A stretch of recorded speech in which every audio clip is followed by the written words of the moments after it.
তড়িৎ বা বিদ্যুৎ প্রবাহ কি জিনিস? তড়িৎ প্রবাহ কাকে বলে? হ্যাঁ হ্যাঁ হ্যাঁ বলেন।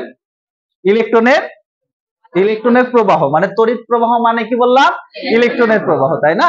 আচ্ছা, তাহলে আমরা এখান থেকে কয়েকটা কথা লিখবো, যদিও বিষয়গুলো ফিজিক্সের, তবে ফিজিক্সের অত ডিটেলসে আমরা আলোচনা করব না। রোধ, তারপর হচ্ছে তড়িৎ প্রবাহ, তুল্য রোধ, এগুলো ফিজিক্সে আলোচনা হবে। আমাদের যেটুকু রসায়নের অংশ সেটুকু নিয়ে আলোচনা করবো ইনশাআল্লাহ।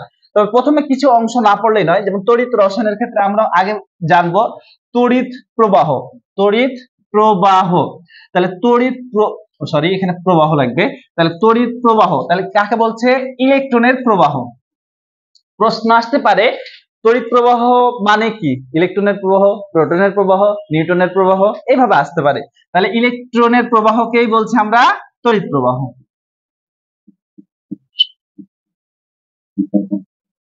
ইলেকট্রনের প্রবাহকে তড়িৎ প্রবাহ বলছে।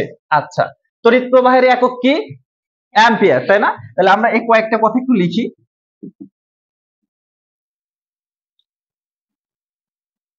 তড়িৎ প্রবাহের একক অ্যাম্পিয়ার।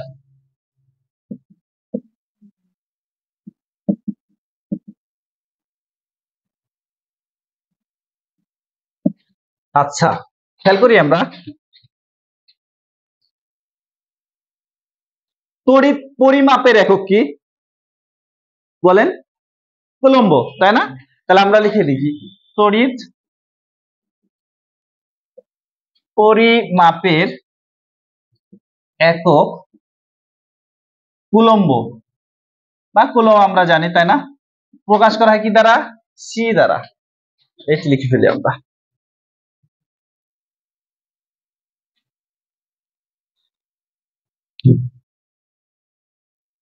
আচ্ছা, হয়েছে সবার লেখা? খেয়াল করি, তাহলে তড়িৎ প্রবাহ বললাম, ইলেকট্রনের প্রবাহকে তড়িৎ প্রবাহ বলে। তড়িৎ প্রবাহের একক হচ্ছে অ্যাম্পিয়ার, প্রকাশ করা হয় কি দ্বারা? এ দ্বারা। তারপর হচ্ছে তড়িৎ পরিমাপের একক হচ্ছে কুলম্ব, তাই না? কুলম্ব এবং ফ্যারাডের মধ্যে সম্পর্ক আছে, সেই সম্পর্কটা আমরা পরে পড়তেছি। আচ্ছা, এটুকুন বিষয় হয়ে গেল। এখন পরিবাহী কাকে বলে? যার মধ্য দিয়ে বিদ্যুৎ কি করতে পারে? যেতে পারে, তাকে বলা হয় পরিবাহী। আর যার মধ্য দিয়ে বিদ্যুৎ যেতে পারে না তাকে বলা হয় অপরিবাহী। ঠিক আছে? আচ্ছা, তাহলে আমরা একটু হেডলাইন দিই, লেখেন পরিবাহী। পরিবাহী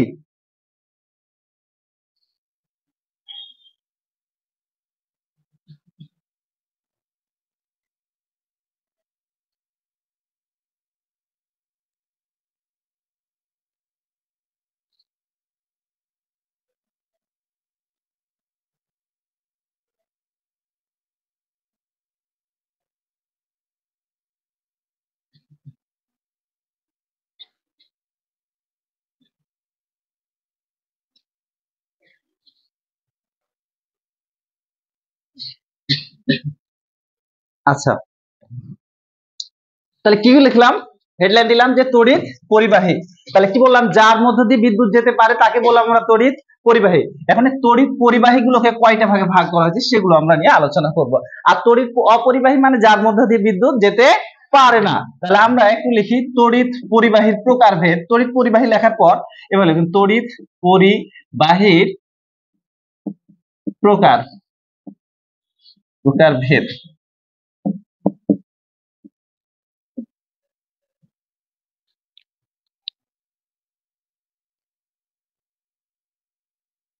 হ্যাঁ, হয়েছে। তাহলে তড়িৎ পরিবাহীর প্রকারভেদকে আমরা কি লিখতে পারি? তড়িৎ পরিবাহীকে একটাকে বলা হয় সুপরিবাহী, একগুলোকে বলা হয় অর্ধ পরিবাহী, আরেকগুলোকে বলা হয় তড়িৎ বিশ্লেষ্য পরিবাহী।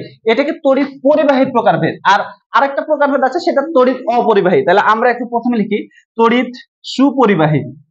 তড়িৎ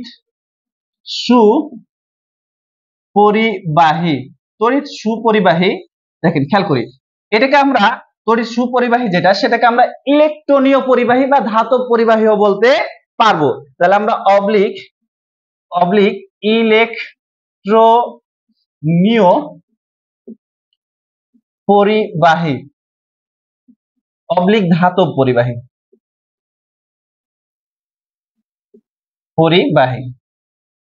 তাহলে এই প্রকারভেদটা হচ্ছে সুপরিবাহী। আরেকটা আছে অর্ধ পরিবাহী। অর্ধ পরিবাহী বাহী, আরেকটা হচ্ছে তড়িৎ বিশ্লেষ্য পরিবাহী। অন্যভাবেও ভাগ করা যায়, আমরা এইভাবে একটু জেনে নিই, তারপর হচ্ছে অন্য ভাগের প্রকারটাও আমি বলে দিচ্ছি। তাহলে তড়িৎ সুপরিবাহী বা ইলেকট্রনীয় পরিবাহী আর ধাতব পরিবাহী। তাহলে খেয়াল করি, যে সকল পরিবাহীগুলো ইলেকট্রন প্রবাহের মাধ্যমে বিদ্যুৎ কি করে, পরিবহন করতে পারে, তাদেরকে বলা হচ্ছে ইলেকট্রনীয় পরিবাহী বা ধাতব পরিবাহী। খেয়াল করেন যে আমরা যদি এই তারগুলো দেখি, তাহলে এগুলো কিসের তার? কপারের তার না? তাহলে কপার একটা সুপরিবাহী বা ধাতব পরিবাহী বা ইলেকট্রনীয় পরিবাহী। তারপর হচ্ছে অ্যালুমিনিয়াম, নিকেল, লোহা, এগুলো সব কি হবে? ইলেকট্রনীয় পরিবাহী বা ধাতব পরিবাহী। তাহলে আমরা একটু উদাহরণগুলো লিখে দিই। ইজি, তাহলে ইজি আমরা দেখতে পারি কপার, তারপর হচ্ছে নিকেল, অ্যালুমিনিয়াম, তারপর হচ্ছে লোহা, তারপর হচ্ছে গ্রাফাইট। গ্রাফাইট কেন বিদ্যুৎ পরিবহন করে? কার্বনের একটা রূপভেদ, তাহলে এটাকে তো আমরা ধাতব পরিবাহী কি বলতে পারবো? তাহলে বলতে পারবো এটা কিন্তু অধাতু, কার্বনের একটা রূপভেদ গ্রাফাইট না? কার্বনের দুইটা রূপভেদ আছে, একটা হচ্ছে হীরা, হীরক যেটা, আর আরেকটা আছে আপনার গ্রাফাইট। এই হীরক বিদ্যুৎ পরিবহন করে না, বাট গ্রাফাইট কি করে? বিদ্যুৎ পরিবহন করতে পারে। কারণ এই হীরাতে sp3 কি সংকরায়ন ঘটে, আর এখানে কি হয়? sp2 সংকরায়ন ঘটে, যার কারণে এই বিদ্যুৎ পরিবহন করতে পারে। কারণ এখানে মুক্ত জোড় ইলেকট্রন কি হয়ে যায়? থেকে যায়। তাহলে মুক্ত ইলেকট্রন থাকার কারণে ইলেকট্রন প্রবাহিত হওয়ার সুযোগ থাকে, যার কারণে হচ্ছে গ্রাফাইট বিদ্যুৎ পরিবহন করে, হীরক বিদ্যুৎ পরিবহন করতে পারে না। কিন্তু গ্রাফাইটকে আমরা ধাতব পরিবাহী বলতে পারবো না, কি এই ইলেকট্রনীয় পরিবাহীর মধ্যেই রাখবো। তাহলে বিভিন্ন ধরনের ধাতু থাকার কারণে এটার অপর নাম ধাতব পরিবাহী বলছি আমরা। অর্ধ পরিবাহীর যদি আমরা খেয়াল করি, দেখেন অর্ধ পরিবাহী গুলো যেটা সুপরিবাহীও না, আবার হচ্ছে অপরিবাহী না, মাঝামাঝি অবস্থানে থাকে, সেগুলোকে বলা হয় কি? অর্ধ পরিবাহী। অর্ধ পরিবাহী হচ্ছে সিলিকন এবং জার্মেনিয়াম, তাই না? আচ্ছা, আরেকটা আছে তড়িৎ বিশ্লেষ্য পরিবাহী। খেয়াল করেন, যে সকল পদার্থগুলো বিগলিত বা দ্রবীভূত অবস্থায় তড়িৎ পরিবহনে সহায়তা করে, সেই পদার্থগুলোর নাম কি? তড়িৎ বিশ্লেষ্য পদার্থ। সে পদার্থগুলোকে আমরা তড়িৎ বিশ্লেষ্য পদার্থ বলবো। যখন সেগুলো কোষ বিক্রিয়ায় অংশগ্রহণ করেছে, একটা তড়িৎ বিশ্লেষণ প্রক্রিয়া অংশগ্রহণ করছে, তখন সেই সমগ্র অংশটুকুকে আমরা বলতে পারবো তড়িৎ বিশ্লেষ্য পরিবাহী। অর্থাৎ তড়িৎ বিশ্লেষ্য পরিবাহীর সৃষ্টি হওয়ার জন্য আমাদের কি লাগবে? তড়িৎ বিশ্লেষ্য পদার্থ লাগবে। তড়িৎ বিশ্লেষ্য পদার্থ কোনগুলো? বলছে যেগুলো বিগলিত বা দ্রবীভূত অবস্থায় কি করতে পারে? বিদ্যুৎটাকে পরিবহন করতে পারে। যেমন আপনি তড়িৎ বিশ্লেষ্য পদার্থগুলো যদি আমরা লিখি, এখানে একটু তড়িৎ বিশ্লেষ্য পরিবাহীর নিচে আমরা পরে ছক করে আগে লিখবো যে কোনগুলো সবল, কোনগুলো দুর্বল। যেমন হচ্ছে সবল তড়িৎ বিশ্লেষ্য পরিবাহীর কথা যদি বলি, তাহলে সবল অ্যাসিড, সবল ক্ষারগুলো হচ্ছে তড়িৎ সবল তড়িৎ বিশ্লেষ্য। আবার দুর্বল অ্যাসিড, দুর্বল ক্ষারগুলো হচ্ছে আপনার হচ্ছে দুর্বল তড়িৎ বিশ্লেষ্য পদার্থ। আর কিছু কিছু পদার্থ আছে যেগুলো হচ্ছে তড়িৎ অবিশ্লেষ্য, অর্থাৎ এরা বিগলিত বা দ্রবীভূত অবস্থায় বিদ্যুৎ পরিবহন করতে পারে না, সেগুলোকে আমরা তখন তড়িৎ অবিশ্লেষ্য পদার্থ পড়বো। তারপর একটু পরে পড়বো। আরেক ধরনের পরিবাহী আছে যেগুলোকে বলা হয় সুপার কন্ডাক্টর। কি বলা হয়? Super conductor. এই সুপার কন্ডাক্টর ব্যবহারের একটা সুবিধা আছে। সুবিধাগুলো কি? অনেকগুলো সুবিধা আছে। যেমন আমরা রোধ কথাটা জানি না? রোধ কি বলেন তো? রোধ জিনিসটা যে একটা পরিবাহীর মধ্য দিয়ে বিদ্যুৎ প্রবাহিত হচ্ছে, এই প্রবাহের সময় যখন বাধা প্রাপ্ত হয়, এই বাধা প্রাপ্ত হওয়ার ঘটনাটাই রোধ, তাই না? তো সুপার কন্ডাক্টর যদি কেউ ব্যবহার করে বা সুপার কন্ডাক্টর গুলোতে, সেক্ষেত্রে আপনার হচ্ছে যে এখানে রোধ কম থাকে, অর্থাৎ বিদ্যুৎ কি ভালোভাবে প্রবাহিত হয়। তাহলে আমরা একটু খালি সুপার কন্ডাক্টর সম্পর্কে লিখিনি। দেখেন সুপার কন্ডাক্টর,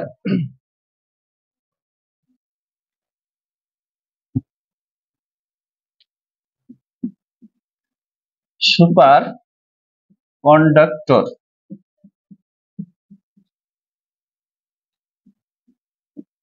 লেখেন এগুলো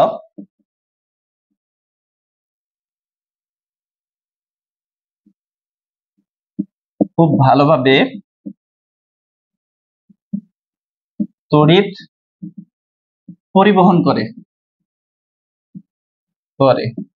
2 নাম্বার লেখেন এদের রোধ কম। এই দুটো পয়েন্ট আমরা লিখে রাখবো, এদের রোধ কম এবং এরা ভালোভাবে কি করে? বিদ্যুৎ পরিবহন করতে পারে। আচ্ছা, রোধের একক কি? ওহম, তাই না? আচ্ছা, তাহলে এই ফিজিক্স জানবো আমরা। এই হয়ে গেল কথা, ঠিক আছে। এখন আমরা যে জিনিসটা জানবো, দেখেন তড়িৎ অপরিবাহী। হেডলাইন দিব আমরা তড়িৎ অপরিবাহী, ছন্দ আকারে মনে রাখবো যে এই পদার্থগুলো হচ্ছে তড়িৎ অপরিবাহী। আমরা জানি যে কাঠ, কাঁচ, রাবার এগুলো হচ্ছে আরো কিছু অংশ আছে বা আরো কিছু পদার্থ আছে যেগুলো হচ্ছে বিদ্যুৎ পরিবহন করে না, সেগুলো আমরা ছন্দ আকারে মনে রাখবো। ঠিক আছে, হেডলাইন দিয়ে তাহলে আমরা কি তড়িৎ, এটা লেখা হয়েছে সবার পেছনে হয়েছে, মিটালাম। এখন আমরা লেখেন তড়িৎ অপরিবাহী, ছন্দটা লেখেন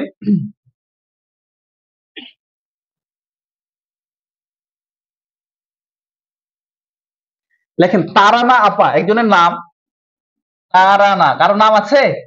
তারানা আপার কালো গরু, গরু বানানো এটা এখন গৌকার দেয় নাকি উচ্চারণে দেয়, তাই না? আচ্ছা, বাংলা উচ্চারণ যেগুলা, তাহলে তারানা আপার গরু সাদা হালিম, দেখেন তারানা আপার কালো গরু সাদা হালিম, হালিম খেতে কেমন লাগে? ভালো। আরে বাবা,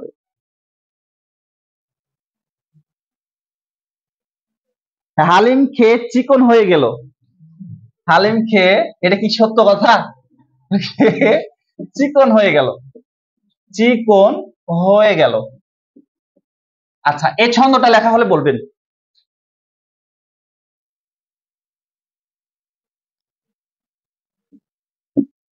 তারানা আপার তা, তা আছে না, লেখেন তারপিন তেল, তারপিন তেল, তারপিন তেল চিনেন? এই বার্নিশের কাজে ব্যবহার করে না, তো ওগুলো হচ্ছে বিদ্যুৎ অপরিবাহী। ঠিক আছে, তাহলে তারপিন তেল হয়েছে। আপা আছে না, আমাদের আপা নাই এখন, প্লাস্টিক, হ্যাঁ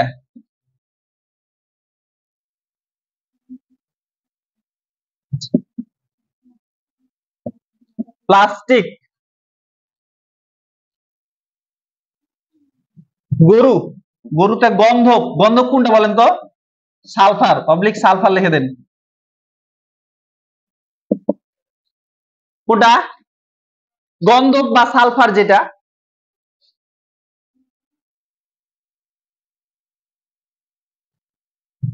হয়েছে রয় হচ্ছে রাবার, তারপর হচ্ছে সিরামিক,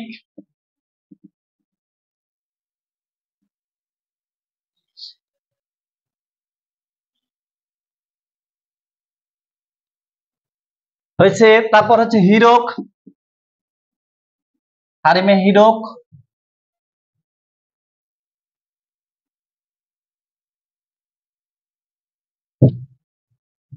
আর চিকনের চিনি, এইটুকু। আর হচ্ছে লাস্টে অপশনে লিখবেন বিশুদ্ধ পানি। বিশুদ্ধ পানি কি বিদ্যুৎ পরিবহন করতে পারে কি? করতে পারে না। তাহলে এই চিনি লিখবো এবং লাস্টে লিখবো বিশুদ্ধ পানি। তাহলে এই কয়েকটা পদার্থ হচ্ছে বিদ্যুৎ অপরিবাহী, অপরিবাহী।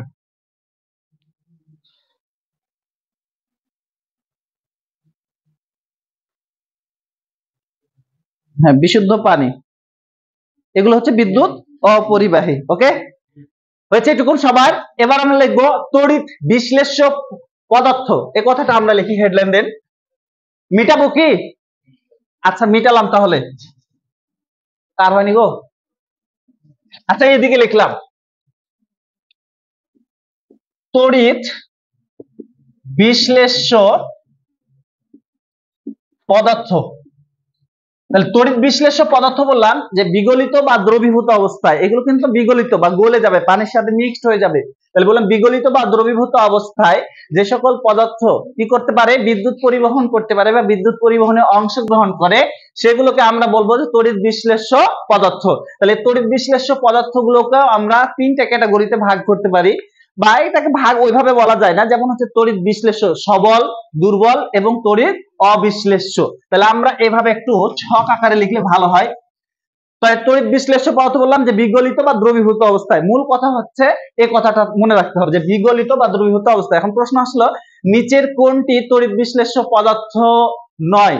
নিচের কোনটি তড়িৎ বিশ্লেষ্য পদার্থ নয়? ধরেন দিল এইরকম, সোডিয়াম হাইড্রোক্সাইড এর দ্রবণ, পাশে AQ লেখা থাকতে পারে, জলীয় দ্রবণ, তারপরে H2SO4 সালফিউরিক অ্যাসিড, এরকম জলীয় দ্রবণ, তারপর একটা দিল যে NaCl, এখানে কোনো জলীয় দ্রবণ দিল না, কিন্তু আমরা জানি যে সোডিয়াম ক্লোরাইড একটা তড়িৎ বিশ্লেষ্য পদার্থ, তাই না?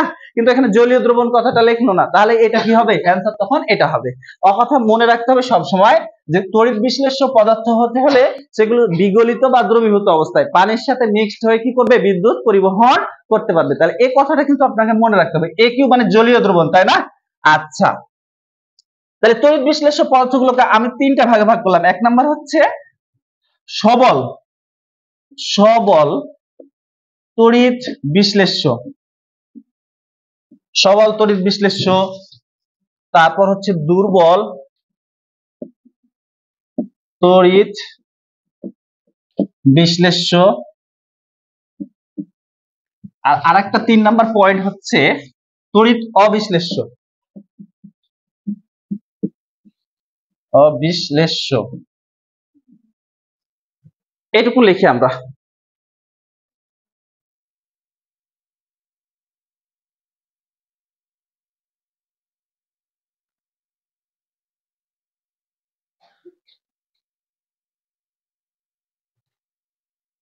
হয়েছে? তাহলে সবল তড়িৎ বিশ্লেষ্য পদার্থ কোনগুলো?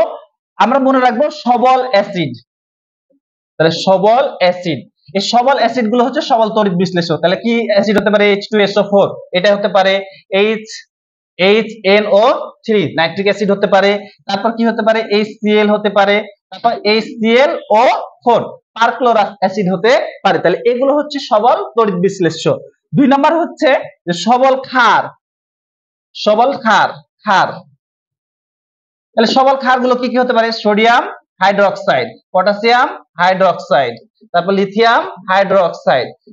এই সবল ধাতুর যে সব ক্ষারগুলো আছে সেগুলোকে আমরা বলতে পারি সবল তড়িৎ বিশ্লেষ্য। আবার হচ্ছে যেগুলো লবণ, লবণ কি? Sodium chloride, potassium chloride, potassium nitrate, potassium, বিশেষ করে এইগুলো হচ্ছে আপনার সবল তড়িৎ বিশ্লেষ্য। তাহলে আমরা একটু লিখে ফেলি লবণ। তাহলে লবণের মধ্যে কি কি আছে? NaCl, KCl, তারপর লিখতে পারি লিথিয়াম ক্লোরাইড। তাহলে এইগুলো হচ্ছে আপনার হচ্ছে সবল তড়িৎ বিশ্লেষ্য পদার্থ। প্রশ্ন আসতে পারে নিচের কোনটি সবল তড়িৎ বিশ্লেষ্য পদার্থ?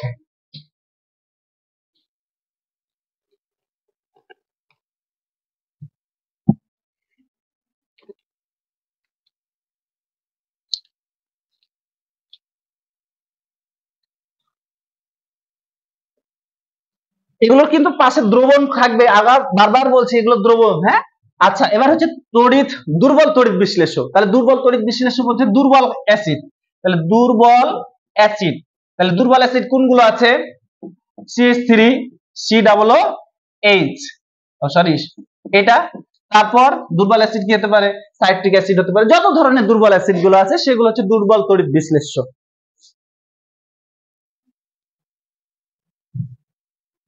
এটা হতে পারে। তারপর হাইড্রোজেন ফ্লোরাইড হতে পারে। এগুলো হচ্ছে দুর্বল তড়িৎ বিশ্লেষ্য। তারপর হচ্ছে দুর্বল ক্ষার। দুর্বল ক্ষার গুলো কি কি হতে পারে? Ammonium NH4OH, ammonium hydroxide NH3, ammonia. তাহলে এগুলো হচ্ছে দুর্বল তড়িৎ বিশ্লেষ্য। আর লবণের মধ্যে আমরা কি লিখতে পারি গো? NH4Cl। তাহলে এগুলো হচ্ছে দুর্বল তড়িৎ বিশ্লেষ্য।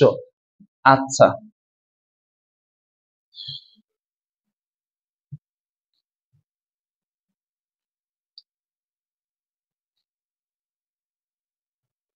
এবার হচ্ছে তড়িৎ অবিশ্লেষ্য, যেগুলো হচ্ছে বিগলিত বা দ্রবীভূত অবস্থায় বিদ্যুৎ পরিবহন করতে পারে না, সেগুলোকে বলা হয় তড়িৎ অবিশ্লেষ্য পদার্থ। তাহলে সেগুলো কি কি আছে? মিথানল আছে, CH3OH, তারপর হচ্ছে C2H5OH, মিথানল, ইথানল, এগুলো হচ্ছে তড়িৎ অবিশ্লেষ্য পদার্থ। আরো আছে, আমি একটা ছন্দের মাধ্যমে তড়িৎ অবিশ্লেষ্য পদার্থগুলোকে লিখে দিব।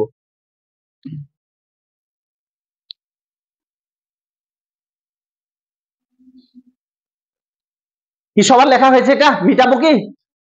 এদিকে মিটালাম। এখন একটা লিখি যে তড়িৎ অবিশ্লেষ্য পদার্থ মনে রাখার ছন্দ, এটা একটু লিখে ফেলি আমরা। তড়িৎ অবিশ্লেষ্য পদার্থগুলোকে মনে রাখার ছন্দ, এটা মিটাবো এই ছক, এদিক মিটাবো না। আচ্ছা, একটু দূরত্ব লিখতে হবে, শেষ হবে না। তাহলে তড়িৎ অবিশ্লেষ্য পদার্থ। মনে রাখার ছন্দটা বলি, লেখেন রাইমার প্রেমে, খালি প্রেম আসছে আজকে না, রাইমার প্রেমে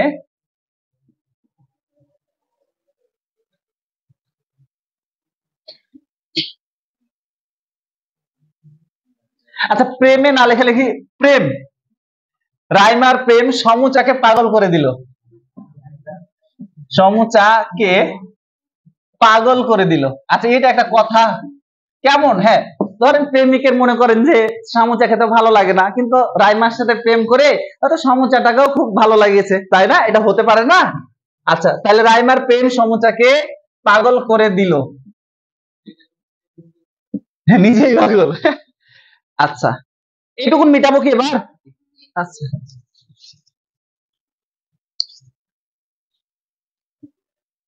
রসই, তাহলে কি হবে? ইথানল। ম হচ্ছে মিথানল। তারপর লেখেন ইথানল, মিথানল,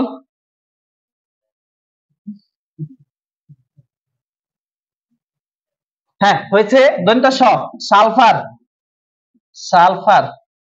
তারপর হচ্ছে চ, চ হচ্ছে চিনি। এগুলো হচ্ছে তড়িৎ অবিশ্লেষ্য পদার্থ।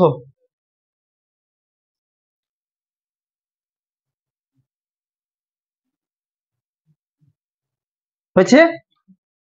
আচ্ছা তারপরে যে ই আছে না, ও আছে না, CCl4 কার্বন টেট্রা ক্লোরাইড, তাহলে এগুলো হচ্ছে তড়িৎ অবিশ্লেষ্য পদার্থ। অর্থাৎ এগুলো বিগলিত বা দ্রবীভূত অবস্থায় বিদ্যুৎ কি করতে পারবে না? পরিবহন করতে পারবে না। অর্ধ পরিবাহীর ওখানেও তড়িৎ পরিবাহ কোনটা? চিনি। আচ্ছা এটাকে আমরা ওই যে যখন আমরা হচ্ছে যে বললাম যে অপরিবাহী, তাহলে অপরিবাহী এটা তো বিদ্যুতের অপরিবাহীর মধ্যেও পড়ছে চিনি। এখন আমি বলছি যখন পদার্থ বলছি তড়িৎ বিশ্লেষ্য পদার্থ, তখন আমরা চিনিটাকে ফেলতে পারছি। যখন আমরা হ্যাঁ এগুলো তো এখন ইথানল, মিথানল তড়িৎ অবিশ্লেষ্য পদার্থ, মানে তো এরা বিদ্যুৎ পরিবহন করবে না একদিক দিয়ে, তাহলে এরা কি তড়িৎ অপরিবাহী হচ্ছে না? হ্যাঁ এখন যদি অপশনে দুটো থাকে ওইভাবে প্রশ্ন করবে না, যদি ওনার মিনিমাম জ্ঞান থাকে রসায়ন সম্পর্কে, এরকম কোশ্চেন হয় না আসলে। ঠিক আছে আচ্ছা হলো এটা মিটাবো। চলে আসি আমরা, লেখেন কুলম্ব এবং ফ্যারাডের মধ্যে সম্পর্ক। শর্টকাটে শেষ করব। কুলম্ব এবং ফ্যারাডের মধ্যে সম্পর্ক, হেডলাইনটা দেন, আমি একটা ছক রাখি আগে।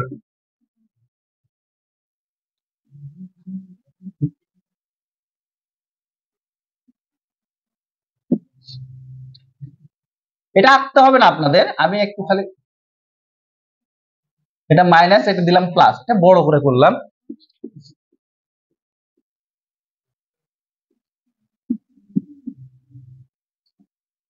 যদিও এটা পরে আর আঁকাবো না। এর মনে করলাম যে কপার সালফেট দ্রবণ আছে, ঠিক আছে? তাহলে কপার সালফেট যদি দ্রবণ হয় তাহলে এটা আয়নিত অবস্থায় হবে না? তাহলে আয়নিত অবস্থায় হলে কপার কি হবে? 2+ আর SO4 2-। কন্ডিশনটা এরকম তাই না? খেয়াল করেন অ্যানোড বললাম এখানে পজিটিভ, তাহলে কাকে আকর্ষণ করবে? এটাকে আকর্ষণ করবে না? করবে তো। আচ্ছা এখানে আকর্ষণ করলে এর অতিরিক্ত কয়টা ইলেকট্রন আছে? 2টা ইলেকট্রন, তাহলে এই 2টা ইলেকট্রন একে দান করবে। তাহলে আপার দৃষ্টিতে অ্যানোড কি করলো? ইলেকট্রনটাকে গ্রহণ করে নিল, কার কাছ থেকে? সালফেট আয়নের কাছ থেকে। ইলেকট্রনটা গ্রহণ করে ইলেকট্রনটা এখানে যাচ্ছে, যাওয়ার পর এখানে ইলেকট্রন আসছে, আসার পর এখানে ক্যাথোড এসে কিছুক্ষণ জমা হয়, তারপর হচ্ছে আবার ক্যাথোড ছাড়ে। কার ইলেকট্রনের ঘাটতি আছে? কপার 2+ আয়নের। তাহলে এখানে কপার 2+ আয়ন ইলেকট্রনটা কি করবে? গ্রহণ করবে। তাহলে কপার 2+ আয়ন যদি ইলেকট্রনটা গ্রহণ করে, দেখেন দুটা ইলেকট্রন গ্রহণ করে কিসে পরিণত হবে? কপার ধাতুতে পরিণত হবে না? হবে তো। তাহলে কপার ধাতুতে পরিণত হচ্ছে, তাহলে ক্যাথোডে আসলে কি জমা হচ্ছে? ধাতু জমা হচ্ছে না? ক্যাথোডে এই যে এর গায়ে যখন আস্তে আস্তে আস্তে, এটা হচ্ছে একটা তড়িৎ বিশ্লেষণ প্রক্রিয়া। এখান থেকে যে কোশ্চেন গুলো আসে আমরা কুলম্ব এবং ফ্যারাডের ক্ষেত্রে যেটা জানতে পারি, দেখেন যে প্রশ্ন আসতে পারে যে একটি তড়িৎ বিশ্লেষ্য কোষে বিদ্যুৎ প্রবাহিত হলো, সেখানে ক্যাথোডে কপার ধাতু জমা হতে কত ফ্যারাড বিদ্যুতের প্রয়োজন অথবা কত কুলম্ব বিদ্যুতের প্রয়োজন, এভাবে প্রশ্নগুলো আসতে পারে। ঠিক আছে, তাহলে আমরা একটা ফ্যারাড এবং কুলম্বর সূত্রের মধ্যে একটা সম্পর্ক আছে না, 1 ফ্যারাড সমান কত, 1 ফ্যারাড সমান হচ্ছে 96,500, এটা একটা সম্পর্ক আছে না, 96,500 কুলম্ব। আচ্ছা খেয়াল করি আমরা, দেখেন কুলম্বটা বললাম যে তড়িৎ প্রবাহের পরিমাণ, তড়িৎ প্রবাহের কি বললাম, পরিমাণ বলেছিলাম না।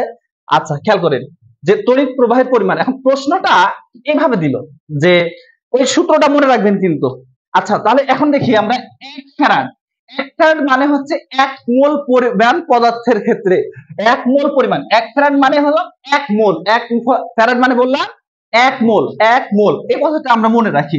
এখন দেখেন প্রশ্ন এইভাবে আসলো যে অ্যালুমিনিয়াম ধাতু বা অ্যালুমিনিয়াম ক্লোরাইডের তড়িৎ বিশ্লেষণ কালে ক্যাথোডে অ্যালুমিনিয়াম ধাতু জমা হতে কত ফ্যারাড বিদ্যুতের প্রয়োজন, অথবা ক্রোমিয়াম সালফেট বা ক্রোমিয়াম যে কোনো একটা ধাতু, ক্রোমিয়াম ধাতু ক্যাথোডে জমা হতে কত ফ্যারাড বিদ্যুতের প্রয়োজন, অথবা কত কুলম্ব বিদ্যুতের প্রয়োজন, এইটুকুন কথা হচ্ছে মূল কথা। এখন দেখেন যে আগে বললাম যে 1 ফ্যারাড সমান কত, 96,500 কুলম্ব, এইটুকু মনে রাখেন।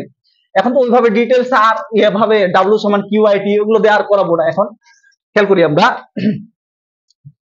এখানে বলেন তো এখানে কয় মোল, 1 মোল, এখানে কয় মোল, 2 মোল ইলেকট্রন, ঠিক আছে। আচ্ছা এখানে 1 মোল, একটু লিখবেন যে 1 মোল ইলেকট্রন সমান হচ্ছে 1 ফ্যারাড, এই কথাটা আমরা লিখি, 1 মোল ইলেকট্রন সমান হচ্ছে 1 ফ্যারাড।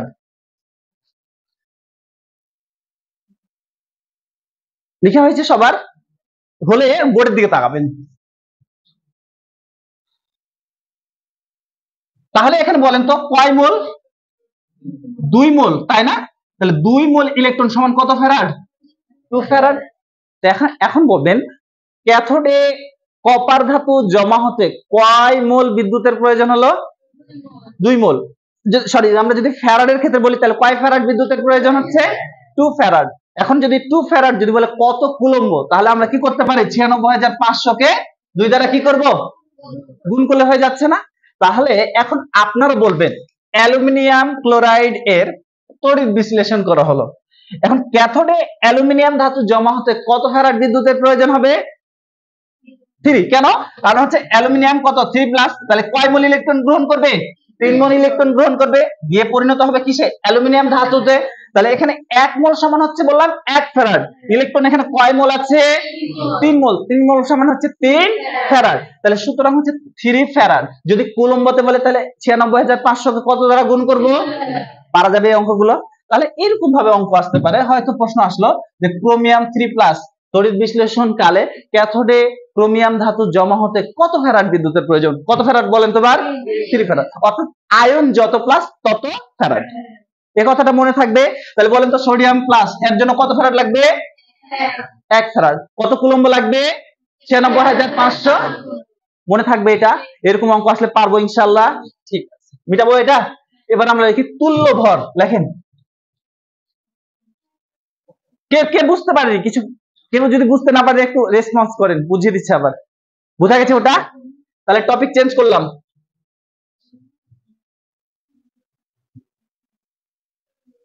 তুল্য ভর। আর আপনারা একটু ওই যে ফ্যারাডের এবং কুলম্বের যে সূত্রগুলো আছে না, ফ্যারাডের সূত্রের ব্যবহার, কুলম্বের সূত্র ব্যবহার, ওই অংশটুকু বই থেকে একটু রিডিং করবেন, জাস্ট খালি রিডিং, ঠিক আছে। পাশে লিখে নেবেন টিআর, টিআর মানে কি, টানা রিডিং, টানা রিডিং না, আপনারা কি বলেছিলেন টিআর মানে, টানা মুখস্থ হলে টিএম হবে, টিএম হচ্ছে টানা মুখস্থ, আর টিআর হচ্ছে টানা রিডিং, ঠিক আছে এইরকম।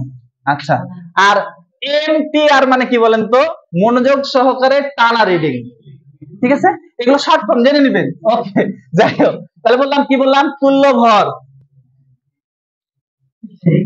তুল্য ভর। আচ্ছা হয়তো আসলো কপার এর তুল্য ভর কত, ভর কত, এই কোশ্চেন গুলো আসলো, বা আসলো সোডিয়ামের তুল্য ভর কত, এরকম প্রশ্নগুলো আসলো। এটাকে এটা বলেন তো, এটা কি পরমাণু না অণু, পরমাণু। আচ্ছা তাহলে পরমাণুর ক্ষেত্রেও তুল্য ভর হয়, আবার অণুর ক্ষেত্রেও তুল্য ভর হয়। এমন আসতে পারে যে সোডিয়াম ক্লোরাইড এর তুল্য ভর কত, তাহলে আমরা কিভাবে বের করবো? তুল্যভর কথাটা হচ্ছে, আপনি মনে রাখবেন, তুল্যভর হচ্ছে যে সেটা পরমাণুর হোক বা অণুর হোক, তার ধরেন পরমাণুর যদি হয় তাহলে তার গ্রাম পারমাণবিক ভর আছে না? তাহলে গ্রাম পরমাণু, কপারের কত 63 এটা আছে, সোডিয়ামের কত এটা আছে না, এইটুকুন খেয়াল করি আমরা। গ্রাম পারমাণবিক ভরকে ওই পরমাণুর যোজনী দ্বারা ভাগ করলে যা পাবো তাই হচ্ছে তার তুল্য ভর। তাহলে 63, খেয়াল করি আমরা, তার গ্রাম পারমাণবিক ভর, কপারের যোজনী কত 2, তাই না? তাহলে আমি এটাকে 2 দ্বারা ভাগ করলে যা পাবো সেটাই হচ্ছে তার তুল্য ভর। আবার সোডিয়ামের ক্ষেত্রে যদি আমরা বের করি তাহলে এটাকে কত, এর যোজনী কত 1, সুতরাং 1 দিয়ে ভাগ করলে আমরা যা পাবো তাই। তাহলে এই তুল্য ভর আর গ্রাম পারমাণবিক ভর একই হচ্ছে, কিন্তু এর তুল্য ভরটা কি হয়ে যাচ্ছে, কমে যাচ্ছে, তাই না? তাহলে আমি এটাকে 2 দ্বারা ভাগ করলে যা হবে সেটাই। বুঝা গেছে এটা?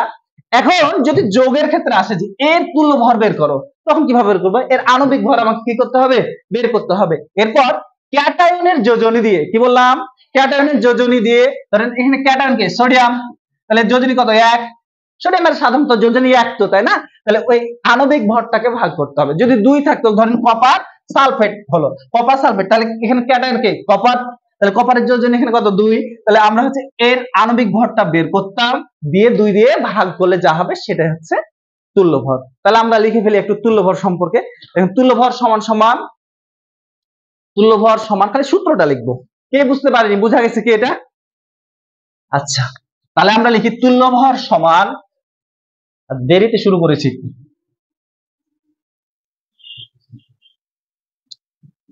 তুল্য ভর সমান গ্রাম পারমাণবিক ভর অবলিক গ্রাম আণবিক ভর। অণুর ক্ষেত্রে গ্রাম আণবিক ভর, পরমাণুর ক্ষেত্রে গ্রাম পারমাণবিক ভর, ডিভাইডেড বাই পরমাণুর যোজনী, পরমাণুর যোজনী অবলিক ক্যাটায়নের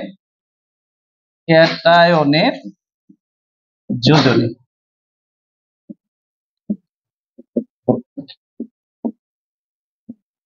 এইটুকু ঠিক আছে, পারবো তো ইনশাআল্লাহ?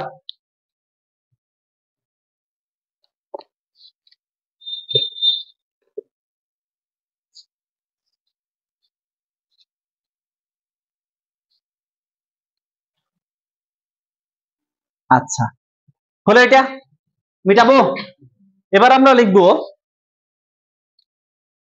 আচ্ছা তার আগে আমরা জারণ বিজারণ বিক্রিয়া জেনেছি তো, সেদিন বুঝাচ্ছিলাম না, কে বুঝতে পারেনি, দিব একটা করতে।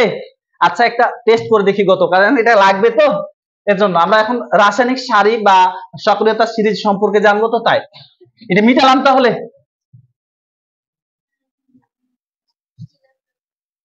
ও, ওটা নিয়ে একটু বলবো, তাই না?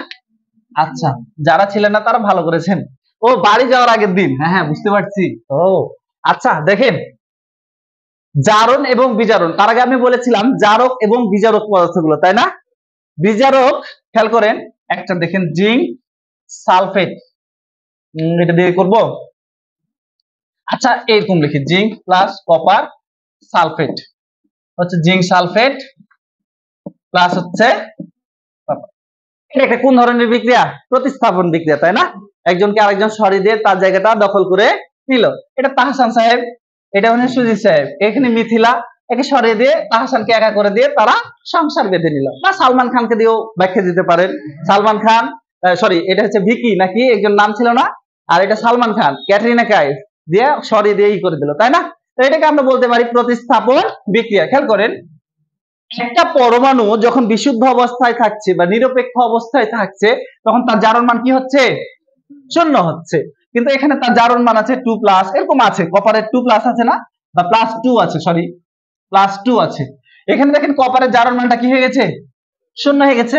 আবার এখানে জিঙ্কের দেখবেন যে +2 হয়ে গেছে। খেয়াল করেন, এর জারণ মানটা, আমি বলেছিলাম যে জারণ মান বৃদ্ধি পেলে বললাম বিজারক, জারণ মানটা যদি বৃদ্ধি পায় তাহলে কি হবে, বিজারক হবে। এটা লিখেও দিয়েছিলাম, জারণ সংখ্যা বৃদ্ধি মানে বিজারক। তাহলে এখন বলেন, আমরা ওদিকে জারক বিজারক খুঁজতে যাব না, তাহলে জারক এখানে কি, জিঙ্কের জারণ মানটা 0 থেকে +2 হয়েছে, তাহলে বৃদ্ধি পেয়েছে না?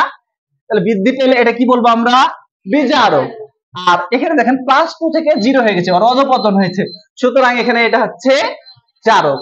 আর আমরা জানি যে বিজারক তাহলে কি করে, ইলেকট্রন ছাড়ে, জারক ইলেকট্রন গ্রহণ করে। এখন বিজারকের হয় কোন বিক্রিয়া, জারণ বিক্রিয়া, আর জারকের হয় বিজারক বিক্রিয়া, উল্টাটা। তাহলে আমরা একটি কথা মনে রাখবো যে জারণ সংখ্যা বৃদ্ধি মানে বিজারক, বিজারকের হয় জারণ বিক্রিয়া, এই কথাটা আমরা মনে রাখবো, ঠিক আছে? একটু হাইলাইট করলাম আর কি। এখন দেখেন আমরা লিখবো, লেখেন রাসায়নিক সারি। রাসায়নিক সারি অথবা সক্রিয়তা সিরিজ একসাথে লিখে দিব, কারণ হচ্ছে ছন্দটা মনে রাখবো, তাহলে হবে।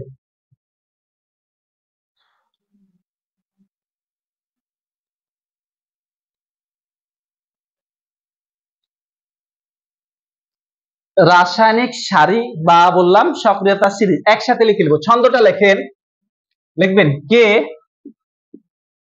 কে না, কে কে না, ম্যাগাইভার ভার এলো যেন ফিরে, সোনা পাবে পাবে পাবে, হাই কুলাঙ্গার হাজি আজ পিটাবে আমায়, কুলাঙ্গার হাজি আজ পিটাবে আমায়, এটুকু লেখেন আগে। সক্রিয়তা সিরিজটা এর মধ্যে নিয়ে নেব সারি।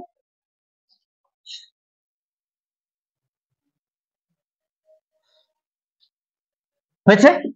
হ্যাঁ, পটাশিয়াম। তাহলে পটাশিয়ামের আগে কিন্তু লিথিয়াম আছে, লিথিয়াম এখানে লিথিয়ামটা আমরা মনে রাখতে পারি যে লিথিয়ামটা সর্বপ্রথম। আচ্ছা যাই হোক, প্লাস প্লাস ক্যালসিয়াম 2 প্লাস, না সোডিয়াম ম্যাগনেসিয়াম এমজি 2 প্লাস, এলো অ্যালুমিনিয়াম 3 প্লাস, জেনো জিঙ্ক 2 প্লাস, ফিরে আয়রন 2 প্লাস,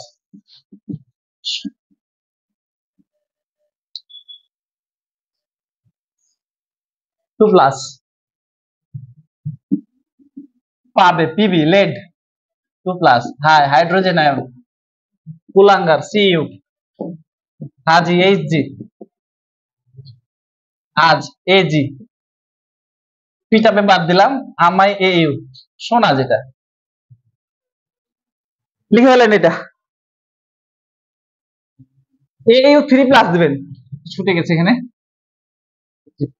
এটা 3 প্লাস। হ্যাঁ, এটুকু লেখেন।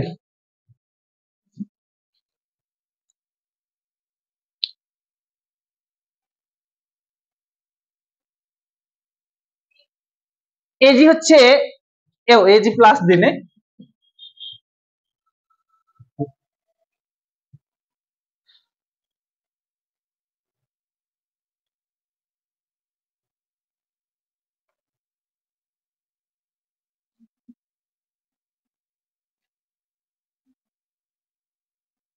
হয়েছে সবার এটা? আচ্ছা, এটা হচ্ছে একটা সক্রিয়তা সিরিজ বা আমরা রাসায়নিক সারি বলতে পারি। বিষয়টা কেমন, সক্রিয় মূল কারা, যারা অতি দ্রুত কি করতে পারে, ইলেকট্রন ত্যাগ করতে পারে, তাই না? এখন আপনি যদি এটুকু লেখা কি হয়েছে সবার, একটু বুঝলে কিন্তু সোজা হবে, লেখা হলে বলবেন, তাহলে আমি বুঝিয়ে, তাহলে এটা মুখস্থ করার প্রয়োজন পড়বে না, খালি ছন্দটি পড়বেন তাহলে হয়ে যাবে। পিটা বেটা ফাঁকা রাখেন, ওটা মনে রাখার জন্য আমায় দিলাম এই, ওকে? হয়েছে সবার? এ হয়েছে আপনাদের? আচ্ছা দিলাম, দেখেন প্রথমে বললাম লিথিয়াম, তারপর পটাশিয়াম, ক্যালসিয়াম, সোডিয়াম, ম্যাগনেসিয়াম, এগুলো সব আয়ন। বললাম যে এটা একটা রাসায়নিক সক্রিয়তা সিরিজ আমরা বলতে পারি। সক্রিয় মূল কারা, বলছে যারা অতি দ্রুত ইলেকট্রন ত্যাগ করতে পারে, অতি দ্রুত ইলেকট্রন ত্যাগ করতে পারে। এটার একটা ধারাবাহিকতা আমরা এভাবে মনে রাখতে পারি, যদি আমরা তীর চিহ্ন দ্বারা ধরেন যদি এইরকম বুঝায়, তাহলে আমরা বুঝাই যে এখান থেকে এইদিকে বিষয়টা, তাই না? আমরা যেহেতু আবার যদি তীর চিহ্ন এদিকে ঘোরানো থাকে তখন বলি যে এই দিক থেকে এই দিকে, বিষয়টা এরকম। আবার যদি মনে করেন রাস্তার ধারে তীর চিহ্নগুলো এইভাবে থাকে, মানে বলছে ঢাকা এইদিকে, মানে উপর দিকে চলে যাবে ঢাকা, না ওইটা বুঝে সোজা এরকম বোঝায়, তাই না? যাই হোক, আমরা তীর চিহ্ন অংশটুকু বুঝলাম। খেয়াল করি, আমি যদি দেই এইরকম ভাবে তীর চিহ্নটা দিচ্ছি, মনে করেন এভাবে দিলাম, সম্পূর্ণ দেওয়ার আমার সামর্থ্য নাই তো, মানে আবার এদিকে দিতে হবে। মনে করলাম যে তীর চিহ্নটা এই দিক থেকে এই দিকে দিলাম, দিয়ে নিচে এই তীর চিহ্নে লিখলাম চার্জ মুক্ত হওয়ার প্রবণতা বেশি। কি বললাম? চার্জ, একটু লিখি আমরা, চার্জ মুক্ত হওয়ার প্রবণতা বেশি। চার্জ মুক্ত হওয়ার প্রবণতা বেশি, এটুকু লেখেন।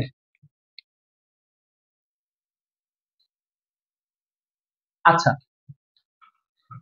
এটুকু লেখা হয়েছে কি সবার? চার্জ মুক্ত হওয়ার প্রবণতা বেশি মানে এটা আসলে উপর থেকে নিচ দিকে, আমরা যদি এটা খারাপ ভাবে লিখতাম তাহলে এটা থাকতো, তারপর এটা এইরকম ভাবে থাকতো না, উপর থেকে নিচ দিকেই তো থাকতো। দেখেন বললাম চার্জ মুক্ত হওয়ার প্রবণতা বেশি বলতে বোঝাচ্ছে তাহলে এটা থেকে এটা চার্জ মুক্ত হওয়ার প্রবণতা বেশি।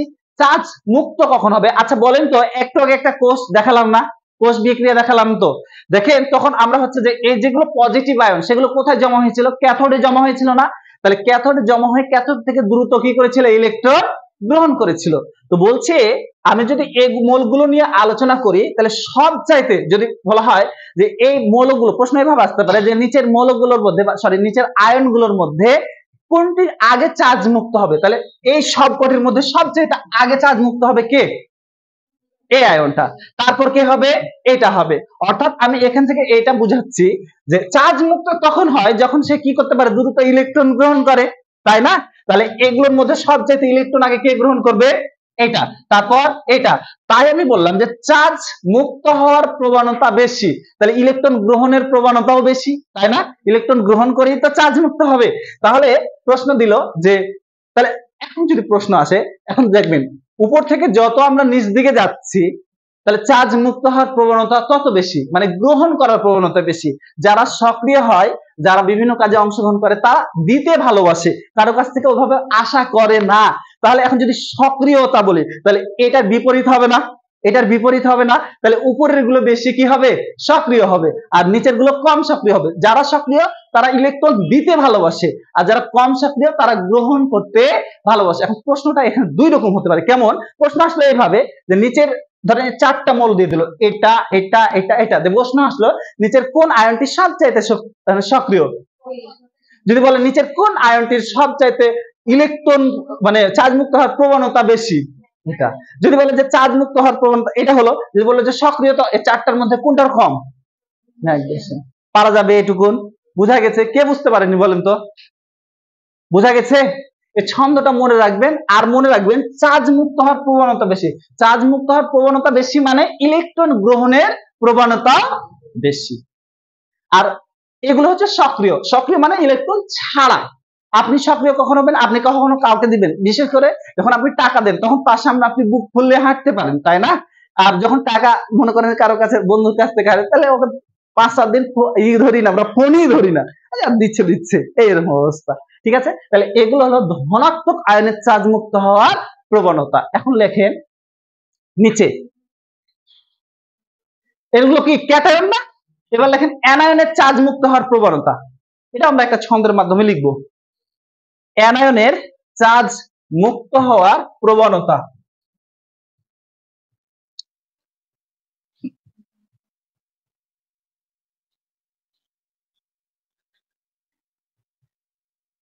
এরপর একটা প্রশ্ন করব, দেখি কেমন বুঝলেন। হ্যাঁ, অ্যানায়নের চার্জ মুক্ত হওয়ার প্রবণতা লেখেন নাসা। নাসা আমরা জানি না? লেখেন নাসায়, নাসায় পাস করে করে বেরিয়ে বেরিয়ে এলো ইমা। নাসায় পাস করে বেরিয়ে এলো ইমা, হয়েছে? এটা লিখে ফেলেন।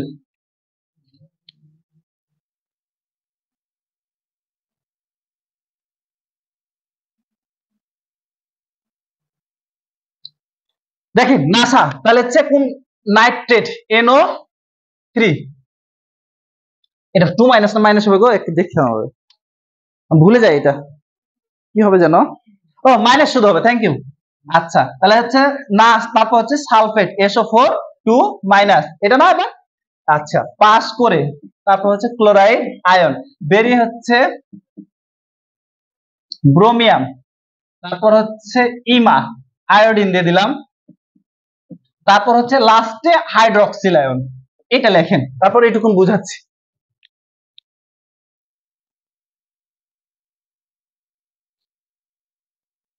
এটাও সেম কন্ডিশন, এইভাবে দিলাম, দিয়ে লিখবো চার্জ মুক্ত হওয়ার প্রবণতা বাড়ছে বাড়ছে। ওকে, তাহলে এটা হচ্ছে অ্যানায়নের ক্ষেত্রে, লিখেন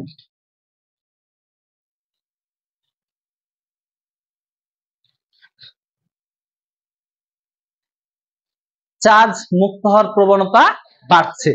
তাহলে আমরা প্রশ্নটা দেখেন, চার্জ মুক্ত হওয়ার প্রবণতা বাড়ছে মানে ইলেকট্রন গ্রহণের প্রবণতা, নাকি ইলেকট্রন এখানে গ্রহণ করবে, কি করবে বলেন, এখানে তো ইলেকট্রন আছে অতিরিক্ত, তাই না, তাহলে ছাড়ার প্রবণতা, মানে ইলেকট্রন ছাড়ার প্রবণতা বাড়ছে। চার্জ মুক্ত, দেখেন খেয়াল করি যে এখানে একটা অতিরিক্ত ইলেকট্রন, এখানে দুটা অতিরিক্ত, এখানে একটা ইলেকট্রন আছে না, বিষয়টা হচ্ছে এরকম, ক্লোরিন যখন ছিল আর এখানে ক্লোরিন আয়ন, তাহলে এর চাইতে এর একটা ইলেকট্রন বেশি আছে না, তাহলে একটা তো বেশি আছে, সে কি আর ইলেকট্রন গ্রহণ করবে, কারণ গ্রহণ করবে না।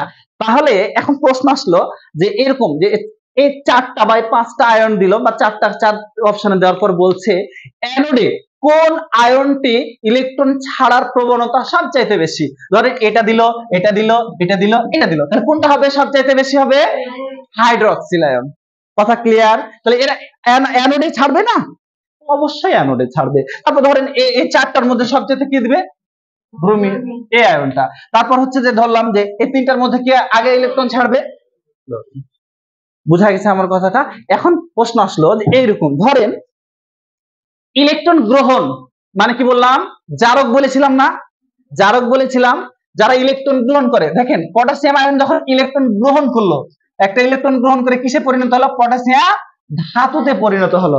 তাহলে এখানে পটাশিয়াম একটা আয়ন, আমি বলছি পটাশিয়াম নট পটাশিয়াম ধাতু, পটাশিয়াম আয়ন বলছি, তাহলে সে একটা ইলেকট্রন গ্রহণ করেছে, গ্রহণ করলে কি বললাম, জারক, গ্রহণ করলে কেন, তার এই যে জারণ মান +1 থেকে 0 হয়েছে, তাহলে জারণ মান কমে যাওয়া মানে জারক, তাই না?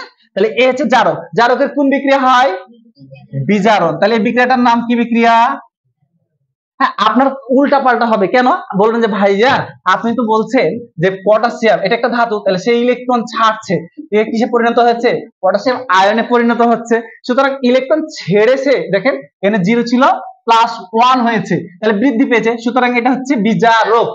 এটার এটার মধ্যে আকাশ জমিন পার্থক্য নাই, তাহলে এটা হচ্ছে আয়ন আর ওটা হচ্ছে ধাতু, সুতরাং এটা বিজারক, কিন্তু এখানের ক্ষেত্রে এই যে গ্রহণ করছে, সুতরাং এ হচ্ছে জারক। বোঝা গেছে?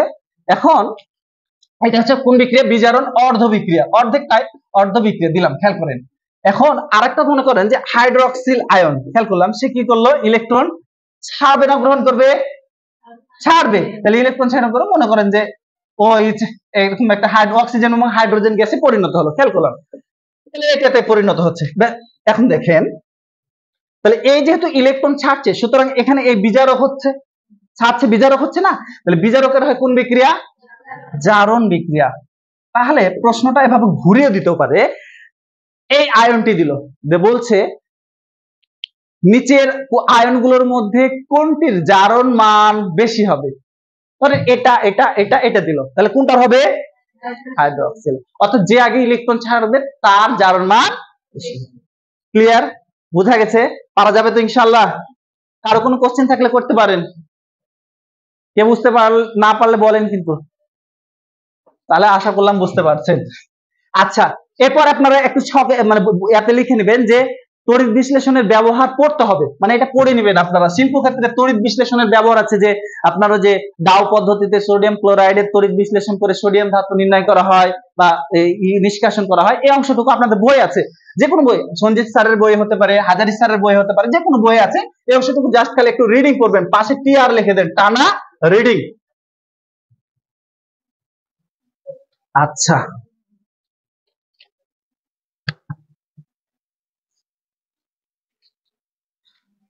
ভাইয়া কোনটা? ও যে বললাম তড়িৎ বিশ্লেষণ, শিল্পক্ষেত্রে তড়িৎ বিশ্লেষণের ব্যবহার, এটা বই খুললেই পাবেন। হ্যাঁ, দরকার হলে লিখে নেন খাতা, তাহলে ওটা পড়তে পারবেন। আচ্ছা, আমরা এখন জারণোদ্ধ বিক্রিয়া, বিজারণোদ্ধ বিক্রিয়া এবং কোষ বিক্রিয়া গুলো নিয়ে একটু আলোচনা করব, ঠিক আছে? কি বললাম? জারণোদ্ধ বিক্রিয়া, বিজারণোদ্ধ বিক্রিয়া এবং কোষ বিক্রিয়া। এর আগে আমরা একটু ইয়াগুলো নিয়ে আলোচনা করি যে আসলে কোষগুলোর প্রকারভেদে যদি আমরা দেখি, তাহলে একগুলো হচ্ছে তড়িৎ রাসায়নিক কোষ, একগুলো হচ্ছে তড়িৎ বিশ্লেষ্য কোষ, এরকম কোষ ভাগ আছে না? তড়িৎ রাসায়নিক কোষ কোনগুলো? যেগুলো থেকে বাইরে থেকে বিদ্যুৎ উৎপাদনের জন্য বাইরে থেকে কোনো বিদ্যুৎ উৎসের প্রয়োজন হয় না, সেগুলোকে বলি আমরা তড়িৎ তড়িৎ রাসায়নিক কোষ, বা একে আমরা গ্যালভানিক কোষও বলতে পারি, তাই না? ড্যানিয়েল কোষ। আবার তড়িৎ বিশ্লেষ্য কোষে বাইরে থেকে বিদ্যুৎ উৎসের প্রয়োজন হয় এবং সেক্ষেত্রে তড়িৎ বিশ্লেষ্য পদার্থের ব্যবহার লাগে, তাই না? আমরা যদি ড্যানিয়েল কোষের ক্ষেত্রে দেখি, ড্যানিয়েল কোষটা এখন দেখেন যেগুলো তড়িৎ রাসায়নিক কোষ, সেক্ষেত্রে আমরা সচরাচর অ্যানোড এবং ক্যাথোডের ভেজালটা লাগে। কেমন? যে প্রশ্ন অনেকে করে যে ভাইয়া অ্যানোড এবং ক্যাথোড কখন কোনটা ব্যবহার করব? কারণ হচ্ছে যে আমরা সাধারণত যে ড্যানিয়েল কোষ বা তড়িৎ রাসায়নিক কোষ দেখি, তাদের কিন্তু প্রকোষ্ঠ একটা হতে পারে বা প্রকোষ্ঠ দুইটা হতে পারে। যেমন ড্যানিয়েল কোষটা বা তড়িৎ রাসায়নিক কোষের ড্যানিয়েল কোষ, এর প্রকোষ্ঠ কয়টা আছে? দুইটা আছে না? তাহলে দুইটা প্রকোষ্ঠ আছে। আবার যেমন হচ্ছে যে তড়িৎ রাসায়নিক কোষগুলোর মধ্যে ড্রাই সেল ব্যাটারি আছে, তো যে আপনার রিমোট কন্ট্রোলার ব্যাটারি, গাড়ি চালানোর ব্যাটারি, এগুলো আছে, সেগুলোর ক্ষেত্রে প্রকোষ্ঠ কিন্তু একটাই। আর তড়িৎ বিশ্লেষ্য কোষগুলো সব সময় কি হবে? প্রকোষ্ঠ একটাই হবে। দেখেন আমরা যে ড্যানিয়েল কোষের ক্ষেত্রে জানিয়েছিলাম যেরকম ভাবে দুইটা প্রকোষ্ঠ থাকে এবং মাঝখানে একটা লবণ সেতু থাকে না? লবণ সেতু থাকে। আচ্ছা, তারপর হচ্ছে এখানে একটা থাকে আপনার হচ্ছে তড়িৎদ্বার। কোনটা তড়িৎদ্বার? আগে আমরা তড়িৎদ্বার জানি, তারপর ক্যাথোড অ্যানোড সেটা ব্যাখ্যা করা যাবে পরে, যে কোনটা ক্যাথোড দেব এবং কোনটা অ্যানোড দেব। এখানে একটা বাল্ব থাকে, এরকম থাকে না? এরকম। আচ্ছা, যাই হোক, এখন এখানে আমি যে ধাতু নিব, সে ধাতুরে কি লাগবে? লবণ লাগবে না? যে ধাতু নেওয়া হয় সে ধাতুরে লবণ লাগে। আচ্ছা, তাহলে এখানেও যে ধাতু নিব সে ধাতুরই লবণ। এখন কথা হলো যে তড়িৎদ্বার তো ভাইয়া দুই রকম, অ্যানোড এবং ক্যাথোড। তাহলে কোনটা অ্যানোড এবং কোনটা ক্যাথোড নিব? বলছে সক্রিয়তা সিরিজে, সক্রিয়তা সিরিজ বলেই দিলাম, কিন্তু সেক্ষেত্রে যারা উপরের অবস্থানে থাকে, এখন ধরেন যে আমি সাধারণত ড্যানিয়েল কোষে কি কি অ্যানোড মানে দুইটা পদার্থ নেওয়া হয়, জিঙ্ক এবং copper. Zinc sulphate, copper sulphate, লবণ। এখন কথা হলো, বলেন তো জিঙ্ক এবং কপারের মধ্যে কে উপরে আছে? জিঙ্ক আয়নটা উপরে আছে না? সুতরাং জিঙ্কটা আছে না, যেন ফিরে সোনা পাবে হাই, কুলাঙ্গার মানে অনেক পরে আছে। সুতরাং জিঙ্কটাকে আমরা কি হিসেবে ব্যবহার করছি? অ্যানোড হিসেবে ব্যবহার করছি, আর কপারটাকে আমরা ক্যাথোড হিসেবে ব্যবহার করি। এখন ধরেন রাসায়নিক কোষ, মনে করেন যে আমি লিথিয়াম প্লাস এবং হচ্ছে এর এক লবণ নিলাম, লিথিয়াম সালফেট মনে করলাম, আবার হচ্ছে পটাশিয়াম, তাহলে এটা হচ্ছে একটা লবণ নিলাম SO4, এটা দুটা লবণ নিলাম। এখন এই দুটার মধ্যে কোনটা অ্যানোড আর কোনটা ক্যাথোড হবে? আমরা তাহলে এই যে হ্যাঁ, সক্রিয়তা সিরিজে যে উপরে আছে তাকে আমরা অ্যানোড হিসেবে ব্যবহার করব, আর সক্রিয়তা সিরিজে যে নিচে আছে তাকে আমরা ক্যাথোড হিসেবে ব্যবহার করব। এখন খেয়াল করেন যে আমি এখানে অ্যানোড, তাহলে এখানে নিলাম জিঙ্ক, তাহলে এখানে কি লাগবে? জিঙ্ক সালফেট দ্রবণ। জিঙ্ক সালফেটের দ্রবণ মানে লবণ আছে। আর এখানে হচ্ছে এটা মনে করলাম যে কপার, তাহলে এখানে কপার সালফেট দ্রবণ নিলাম। খেয়াল করি, তাহলে দ্রবণটা মানে এখানে এইরকম অবস্থানে আছে না, 2 SO4 2 এরকম কোটি কোটি আছে, ঠিক তেমনি এখানে জিঙ্ক 2 আর হচ্ছে কপার সরি SO4 লবণ সেতু, তো আমরা মনে করেন যে KCl নিলাম, তাহলে KCl আয়নিত অবস্থায়, ঠিক আছে। আচ্ছা, কোনটাকে আরো নেওয়া যায়? পটাশিয়াম নাইট্রেট নেওয়া যায়, সোডিয়াম সালফেট নেওয়া যায়, তাহলে এগুলো লবণ সেতুতে ব্যবহার করা যায় এবং সেগুলো নিয়ে একটু বলছি। এর সাথে আমাদের রাসায়নিক কোষগুলো নিয়ে আলোচনা করা হয়ে যাচ্ছে, কিন্তু খেয়াল করেন এখন সক্রিয়তা সিরিজে কপার উপরে না জিঙ্ক উপরে? বলেন তো, জিঙ্ক উপরে। তাহলে সক্রিয় আমি বললাম কখন? যে ইলেকট্রন গ্রহণ করবে না ত্যাগ করবে? গ্রহণ করবে, ত্যাগ করবে। আমি বললাম গ্রহণ করলে, ওই যে আপনাকে তো উদাহরণ দিয়ে বুঝিয়ে দিলাম যে আপনার কাছে 50 টাকা আছে, আপনার বান্ধবীকে আপনি ধার দিলেন, তাহলে আপনি দিচ্ছেন মানে আপনি কি সক্রিয়? আপনার বান্ধবী টাকাটা ফেরত দিতে দেরি করছে, আপনার বন্ধু টাকাটা ফেরত দিতে দেরি করছে, মানে ওই নুয়ে আছে, লজ্জা পায়, সক্রিয়তা না, তাই না? এমনি খারাপ লাগে। তো দেখেন, যে ইলেকট্রন দিতে পারবে সে বেশি সক্রিয়, বা তারা উপরের দিকে থাকে, সিরিজটার উপরের দিকে থাকে। তাহলে এখানে জিঙ্ক এবং কপারের মধ্যে কে উপরে আছে? জিঙ্ক উপরে আছে না? তাহলে সুতরাং জিঙ্ক কি করবে? ইলেকট্রন দিবে না গ্রহণ করবে? দিবে, সক্রিয় যেহেতু। সুতরাং হচ্ছে ইলেকট্রন হচ্ছে জিঙ্ক কি করবে? ছাড়বে। তো দেখেন, জিঙ্ক ইলেকট্রন যদি ছাড়ে তাহলে কিসের? টু, দুইটা না, জিঙ্ক 2+ এ পরিণত হলো না? জিঙ্ক 2+ এ পরিণত হলো। তাহলে এখানে জারণ মান ছিল 0, এখানে 2টা বৃদ্ধি পেয়েছে। তাহলে এটাকে জারক বলবো না বিজারক বলবো? বিজারক। বৃদ্ধি পেলে বিজারক, সুতরাং এটা বিজারক। বিজারকের কোন বিক্রিয়া হয়? জারণ। সুতরাং এটা হচ্ছে জারণ বিক্রিয়া, এবং এটা অর্ধেক, কোষের অর্ধেক বিক্রিয়া হয়েছে না? সুতরাং এটাকে আমরা বলবো জারণ অর্ধ বিক্রিয়া। তাহলে এই হলো জারণ অর্ধ বিক্রিয়া। আবার দেখেন, কপার সালফেট, তাহলে কপার এখানে ইলেকট্রনটা এখানে যাচ্ছে, তাহলে এখানে ইলেকট্রন খেয়াল করেন। তাহলে এখন দেখেন কপার, আমি যদি বলি যেখানে কপার, তাহলে ইলেকট্রনটা গ্রহণ করবে না? গ্রহণ করবে তো। এখন এই ছাড়ছে, ওই দিক দিয়ে গ্রহণ করছে, তাহলে কপার 2+, তাহলে সেই দুইটা ইলেকট্রন কি করলো? গ্রহণ করলো। তাহলে গ্রহণ করে কিসে পরিণত হলো? কপার ধাতুতে পরিণত। দেখেন এর জারণ মান ছিল 2, কমে গিয়ে কত হয়েছে? 0 হয়েছে। তার জারণ মানটা কমে গেছে না? তাহলে কমে গেলে কি হয়? জারক। সুতরাং জারকের কোন বিক্রিয়া হয়? বিজারণ বিক্রিয়া, এবং এটা অর্ধেক বিক্রিয়াটা আমি বলবো বিজারণ অর্ধ বিক্রিয়া।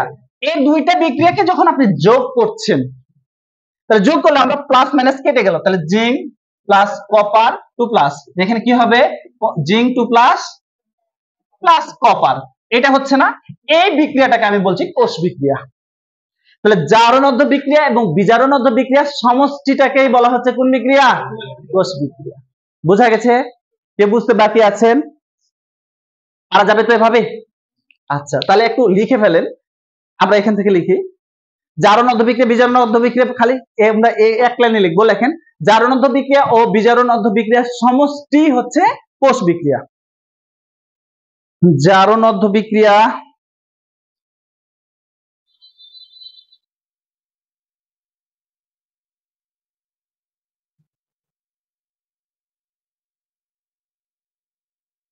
জারণোদ্ধ বিক্রিয়া এবং বিজারণোদ্ধ বিক্রিয়ার সমষ্টিকে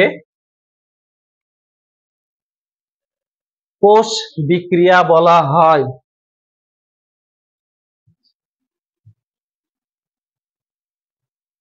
কোষ বিক্রিয়া বলা হয়।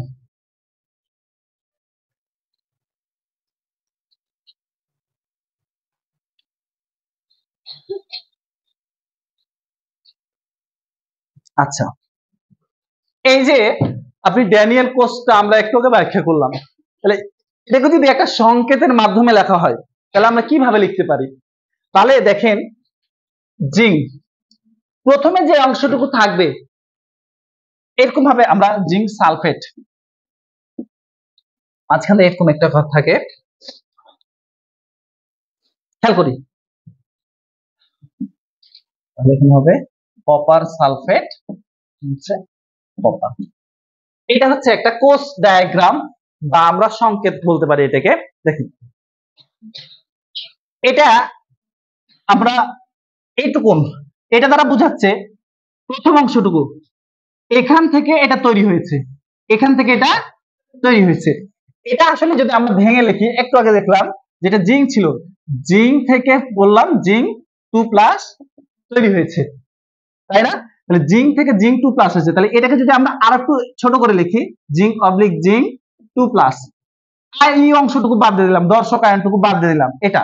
তাহলে এখানে ছিল কপার 2+, কপার 2+ থেকে কি হয়েছে? কপার ধাতুতে পরিণত হচ্ছে। তাহলে এই কোষ ডায়াগ্রামটাকে এভাবে সমষ্টি আকারে আমরা লিখতে পারি। একটু আগে লিখলাম না কোষ বিক্রিয়া, তাহলে প্রশ্ন আসতে পারে ড্যানিয়েল কোষের ক্ষেত্রে নিচের কোনটি সঠিক?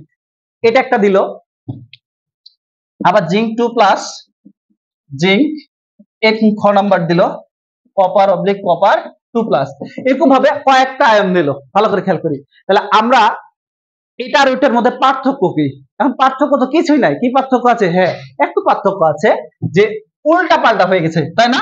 এখানে ছিল জিঙ্ক থেকে জিঙ্ক 2+, আর এখানে বলছে জিঙ্ক 2+ থেকে জিঙ্ক। আসলে কি ড্যানিয়েল কোষে এটা ঘটেছে না এটা ঘটেছে বলেন তো? এটা ঘটেনি, কারণ হচ্ছে জিঙ্ক ধাতু থেকে জিঙ্ক 2+ হয়েছে, কিন্তু এটা দ্বারা বোঝাচ্ছে, এটা দ্বারা কথা অর্থ হলো জিঙ্ক দুটা ইলেকট্রন গ্রহণ করেছে, এরপর জিঙ্ক ধাতুতে পরিণত হয়েছে। আসলে কি ড্যানিয়েল কোষে এটা ঘটে? এটা ঘটে না, সুতরাং এটাও হবে না, অ্যান্সার হবে এটু। তাহলে আপনার ড্যানিয়েল কোষে সক্রিয়তা সিরিজ মনে রাখতে পারলে এইরকম প্রশ্নগুলো সলভ করা সোজা হবে। তাহলে আমরা ড্যানিয়েল কোষটা কি বুঝেছি? কে বুঝতে পারেনি আবার দয়া করে একটু বলেন। আশা করছি বুঝছেন, কথা না বললে মনে করবো যে বুঝে গেছি। মনতা সম্মতির লক্ষণ, তাই না? বুঝেছেন। যাই হোক, আচ্ছা এবার আপনাদের একটু বিজারণ বিভবের মানটা মনে রাখতে হবে। কয়েকটা বিজারণ বিভবটা কি জিনিস সেটুকুন আমরা, আচ্ছা তার আগে বলেন তো বিভব কি জিনিস? কেউ জানেন বিভব কি? বিভব ফিজিক্সের তড়িৎ অংশ পড়া হয়নি? বিভব হচ্ছে, এটা একটা মনে করেন তড়িৎ ক্ষেত্র। তো তড়িৎ ক্ষেত্রের বলছে প্রতি একক আধানকে অসীম থেকে তড়িৎ ক্ষেত্রের কোনো একটা বিন্দুতে, তাহলে ধরেন যে আমি এই জিনিসটাকে এখান থেকে এখানে নিয়ে যাচ্ছি, তাহলে কাজ হচ্ছে না? আমি ফিজিক্সের মতো অত বুঝাতে পারবো না ভালো করে, যেটুকুন পারি দেখেন। তাহলে বললাম যে এই জিনিসটা এখান থেকে এখানে নিয়ে যাচ্ছি, তাহলে কাজ হলো তো নাকি?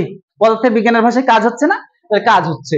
তো বলছে বিভবটা হচ্ছে প্রতি একক আধানকে তড়িৎ ক্ষেত্রের এক বিন্দু থেকে অন্য বিন্দুতে নিয়ে যেতে, অথবা অসীম থেকে প্রতি একক আধানকে তড়িৎ ক্ষেত্রের কোনো বিন্দুতে আনতে যে পরিমাণ কাজ সম্পন্ন হয় তাকে বলা হয় তড়িৎ বিভব।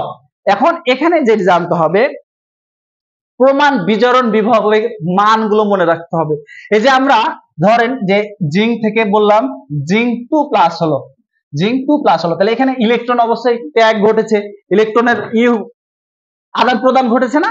তাহলে এই ক্ষেত্রে বিভবের তৈরি হয়েছে। দেখেন এখান থেকে জিঙ্ক 2+ হয়েছে, মানে ইলেকট্রন ছাড়ার ফলে 2+ হয়েছে, তাই না? ইলেকট্রন ছাড়ার ফলে 2+ হয়েছে। তাহলে এখানে কি এটাকে আমরা জারণ বিভব বলবো না বিজারণ বিভব বলবো বলেন তো? বিজারক, বিজারক। তাহলে এটা কি বলবো? এর যে মানটা পাবো সেটা হচ্ছে জারণ মান, তাই না? তাহলে এই কথাগুলো আমাদের একটু মনে রাখতে হবে যে কোনটার কত মান, এই অংশটুকু আমাদের মনে রাখতে হবে। ছক আছে কি? এটা একটা ছক আছে না সক্রিয়তা সিরিজের? দেখি এটা ছক থাকার কথা। কত পৃষ্ঠা? 53। দেখি গো, হ্যাঁ হ্যাঁ হ্যাঁ, এই যে এইরকম অংশটুকু আছে। দেখেন আমি একটা বুঝাই, তারপর আপনারা বুঝতে পারবেন। প্রথমেরটা একটু বুঝাই, তারপর দেখেন। প্রথমে কি আছে? লিথিয়াম প্লাস থেকে লিথিয়াম, এটুকু আছে না? লিথিয়াম ধাতু, তাই তো? তাহলে এটা দ্বারা কি বোঝাচ্ছে বলেন তো? এখানে লিথিয়াম ইলেকট্রন ছেড়েছে না লিথিয়াম ইলেকট্রন গ্রহণ করেছে? কে কে গ্রহণের পক্ষে আর কে কে ছাড়ার পক্ষে? গ্রহণের পক্ষে সবাই, তাই না? কারণ ইলেকট্রন গ্রহণ করে লিথিয়াম ধাতুতে পরিণত হয়েছে, তাই না? আচ্ছা, তাহলে এই ঘটনাটাকে আমরা কি বলতে পারি? লিথিয়াম ইলেকট্রন গ্রহণ করে লিথিয়াম ধাতুতে পরিণত হয়েছে, তাই তো? তাহলে এখন দেখেন যে লিথিয়াম ইলেকট্রন গ্রহণ করে লিথিয়াম ধাতুতে পরিণত হয়েছে, মানে এটা জারক। জারক, তাহলে বিক্রিয়াটার নাম হচ্ছে বিজারণ, বিজারণ অর্ধ বিক্রিয়া, তাই না? এই তো বিক্রিয়া। তাহলে এর একটা বিভব সৃষ্টি হয়েছে, তাহলে এর মানটা খেয়াল করেন। তাহলে বিজারণ এর মান হবে, ধরেন যে মাইনাস কত দেওয়া আছে জানো? 3.0, আচ্ছা 0.4 বা 0.5, যাই হোক এইটুকু দিলাম, এইটুকু দ্বারা বোঝাচ্ছে। আচ্ছা বলেন তো সক্রিয়তা সিরিজে লিথিয়ামটা সবার কি থাকে? উপরে থাকে না? সবার উপরে থাকে। তাহলে তার নিয়ম হচ্ছিল সে কি করবে? ইলেকট্রনটা কি করবে? দান করবে, এরকম একটা বিষয় বোঝাচ্ছে। অথবা যদি আমরা এইরকম করি যে দেখেন ভালো করে খেয়াল করি আমরা, যে সক্রিয়তা সিরিজে লিথিয়াম আয়নটা সবার উপরে, তাহলে সবার যদি সে উপরে হয় তাহলে সে ইলেকট্রন গ্রহণ করবে সবার পরে। মানে যতগুলো সক্রিয়তা সিরিজ ছিল নিচে নিচে সব নিচে কি ছিল? গোল্ড ছিল না? Au3+ ছিল, তাই না? তাহলে এর চাইতে ও সব পরে ইলেকট্রন গ্রহণ করবে। যদি সবগুলো থাকে তাহলে সব পরে সে ইলেকট্রন গ্রহণ করবে, তাই তো? আচ্ছা, তো বলছে দেখেন আপনাদের ছকে দিয়ে লেখা আছে যে ধাতব বিজারকের শক্তিমাত্রার ক্রম বৃদ্ধি, এভাবে লেখা আছে, একটা অ্যারো চিহ্ন দিয়ে লেখা আছে কি এটা? আচ্ছা, যদি অ্যারো চিহ্ন দেওয়া থাকে আমি একটু বলি, যদি অ্যারো চিহ্ন মনে হয় দেওয়া নাই, তাই না?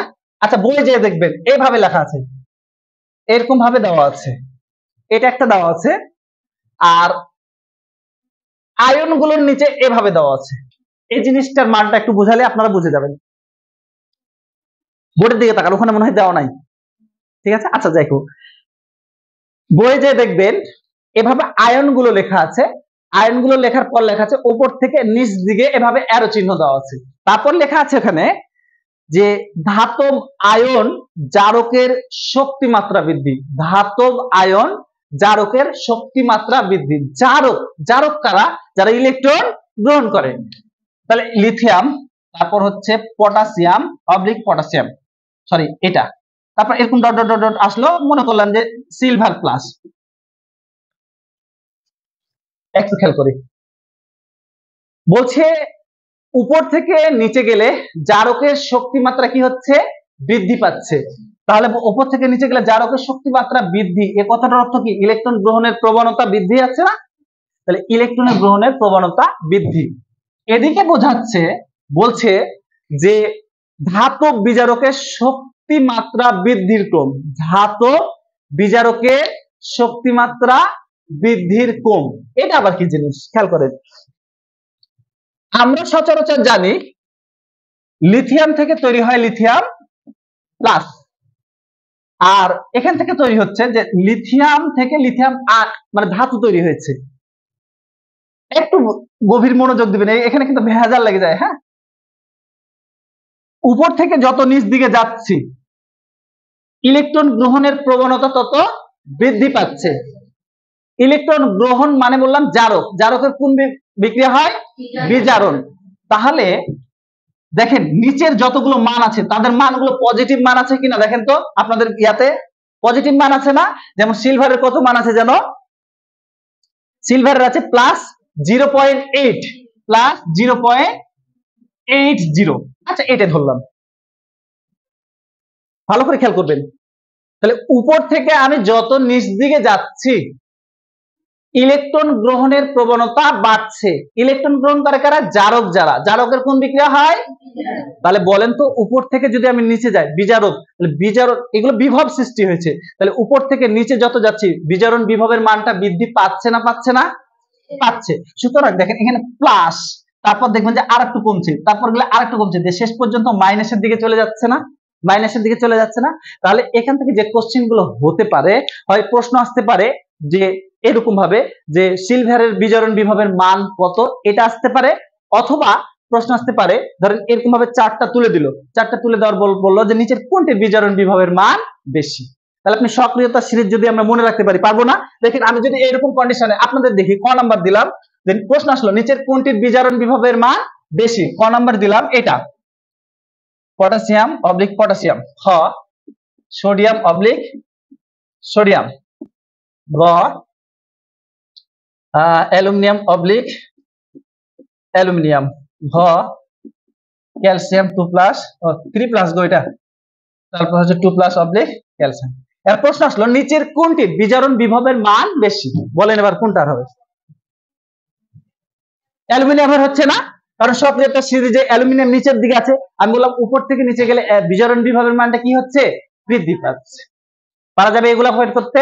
তাহলে আমরা জাস্ট ওই সক্রিয়তা সিরিজ যদি মনে রাখি হয়ে যাবে। আর এখান থেকে কয়েকটা মান আমরা মনে রাখবো, একটু দাগিয়ে দেন তো, যে এটার মানটা মুখস্থ করব। তার মধ্যে প্রথম চলে আসি আমরা পটাশিয়ামে দাগান, পটাশিয়াম আছেন আপনাদের ওখানে? পটাশিয়াম দাগান, তারপর হচ্ছে সোডিয়াম, ক্যালসিয়াম, তারপর চলে আসে জিঙ্ক, পরের পৃষ্ঠায় জিঙ্ক আছে না? মান মুখস্থ করে নিয়ে এগুলা, জিঙ্ক হয়েছে। আচ্ছা, তারপর হচ্ছে কি দাগাবো? ও হ্যাঁ, ক্রোমিয়াম, তারপর হাইড্রোজেন, নিচে আছে না হাইড্রোজেন? হাইড্রোজেনের 0 ক্রোমিয়াম Cr3+ যেটা নাই ওটা। আচ্ছা, ক্রোমিয়ামটা একটু লিখে নেন তাহলে, Cr3+ অবলিক Cr, ওখানে লিখে নেন Cr3+ অবলিক, একটা অবলিক চিহ্ন দেন, তারপর হচ্ছে Cr, এর হচ্ছে -0.74, -0.74 হয়েছে। আর একটা লাস্ট লিখাবো হচ্ছে সিলভারটা, ক্রোমিয়ামের পর থেকে আবার বলবো হাইড্রোজেনেরটা দিয়ে দেন, পাওয়া গেছে না? জিঙ্ক এটা তো আগে দাগালছেন নাকি, জিঙ্ক দাগালনি? হ্যাঁ, তারপর হচ্ছে লাস্ট যেটা সেটা হচ্ছে সিলভার, এজি যেটা আছে না, হ্যাঁ ওটা, এটি মুখস্থ করবেন মানটি দয়া করে, ঠিক আছে? এখন একটু আপনাদের প্রশ্ন দিলাম, নিচের কোনটি, প্রশ্ন খেয়াল করেন, এভাবে দিলাম,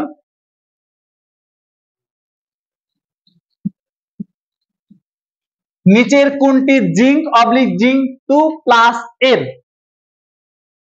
জারণ মান? প্রশ্নটা ভালো করে খেয়াল করবেন, নিচের কোনটি জিঙ্ক অবলিক জিঙ্ক 2+ এর জারণ মান? -0.76, দেখেন আপনারা দেখেন, +0.76, গ 0.76, ঘ কোনটি নয়। কে কোনটির পক্ষে, কে কোনটির পক্ষে না বলেন? জারণ মান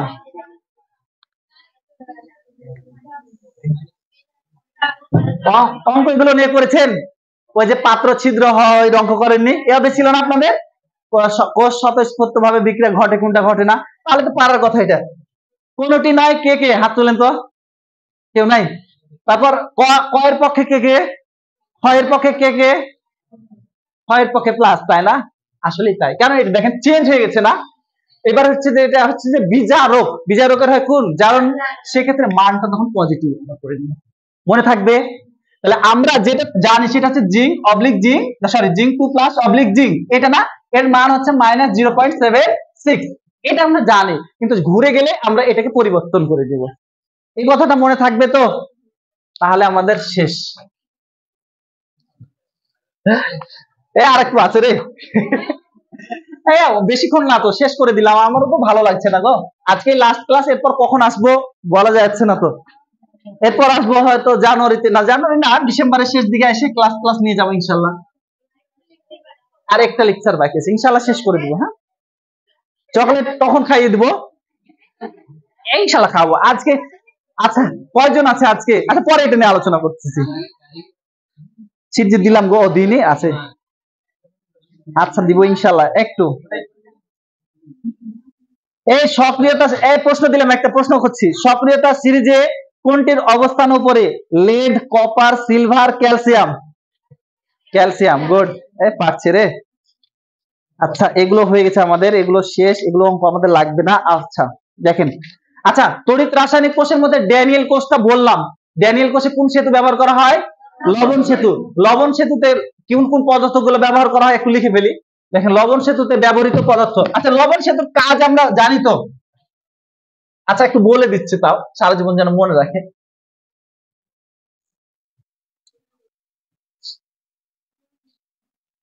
হ্যাঁ বললাম যে লবণ সেতুতে ব্যবহৃত পদার্থ,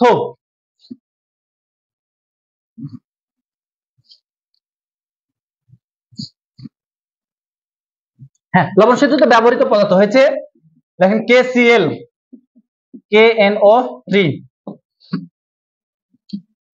Na2SO4, তারপর NH4, অ্যামোনিয়াম নাইট্রেট না, NO3, এরকম একটা পদার্থ আছে। তাহলে এগুলো হচ্ছে লবণ সেতুতে ব্যবহৃত পদার্থ। প্রশ্ন আসতে পারে নিচের কোনটি লবণ সেতুতে ব্যবহৃত পদার্থ নয়, যেন মনে থাকে। হ্যাঁ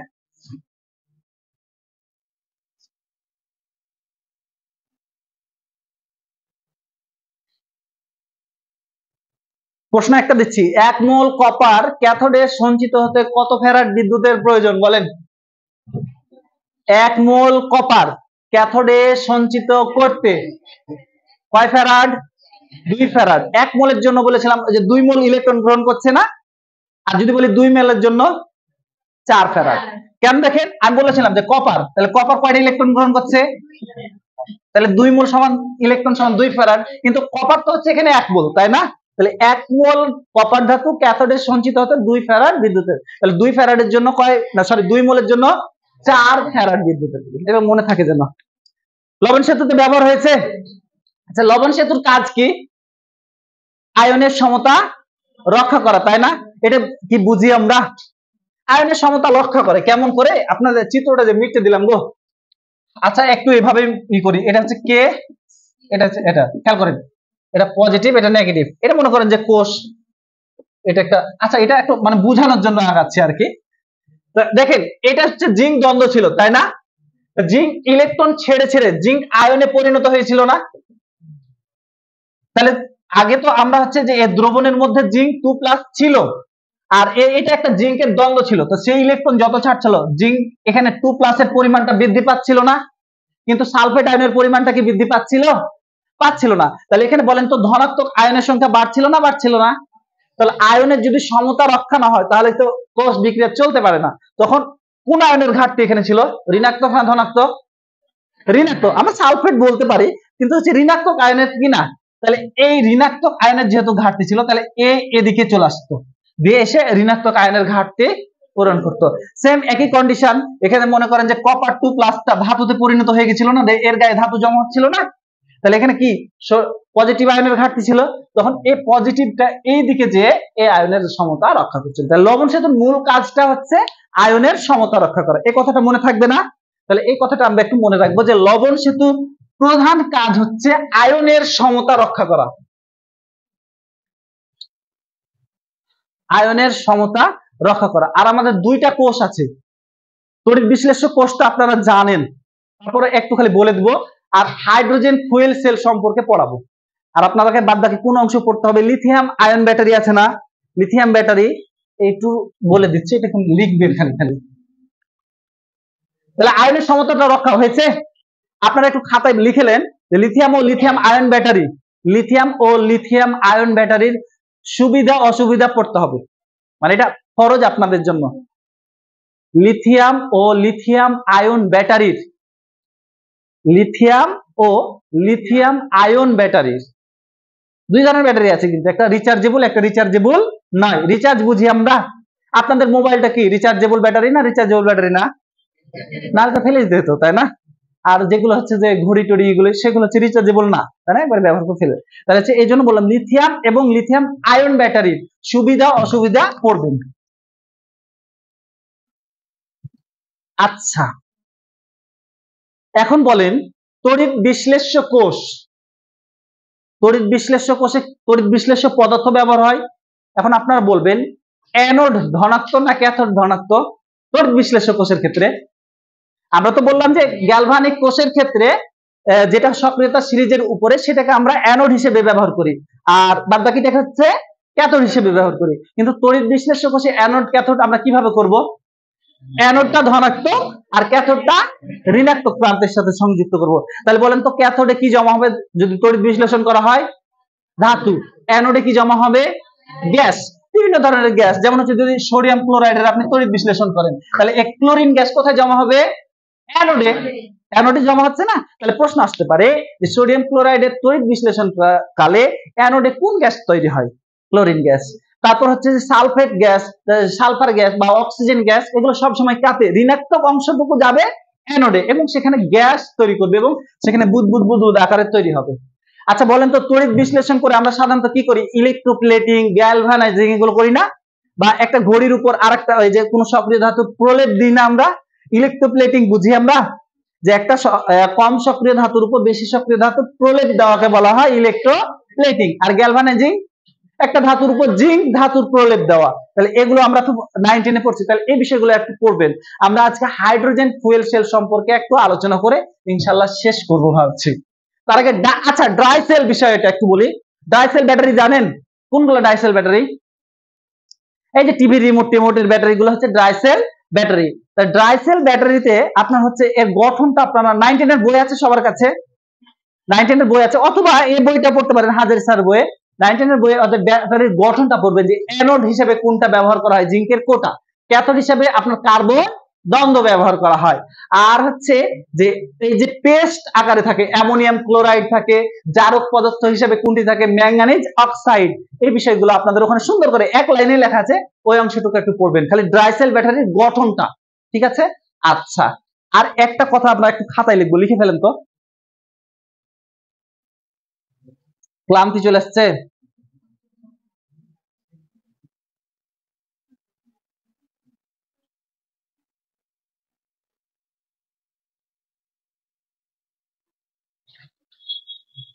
আচ্ছা, আমরা একটু লিখি, লেখেন ড্রাই সেল ব্যাটারির বিভব। ড্রাই সেল ব্যাটারির বিভব, এটা কি আছে আপনাদের? ব্যাটারি বিভব বিভব থাকলে এটা লেখাবো না কিন্তু, আছে কি রে? দেখেন তো, মনে হয় নাই। আছে আছে, এ হচ্ছে 54 পৃষ্ঠায় আছে না, পাশে তাহলে লিখেলেন এটা ফরজ। হ্যাঁ, ওটা হচ্ছে ফরজ কিন্তু। হ্যাঁ, তাহলে এটা আমরা মনে রাখবো যে আচ্ছা ওইটা লিখালাম না। এবার হচ্ছে হাইড্রোজেন ফুয়েল সেল। আচ্ছা, ফুয়েল সেল গুলো আমরা একটু খালি আলোচনা করব। ফুয়েল সেলও অনেক প্রকার আছে, আমরা কয়েকটা বিষয় নিয়ে আলোচনা করবো ফুয়েল সেলের। একটু মনোযোগ দিয়ে, শেষ আর 5 মিনিট।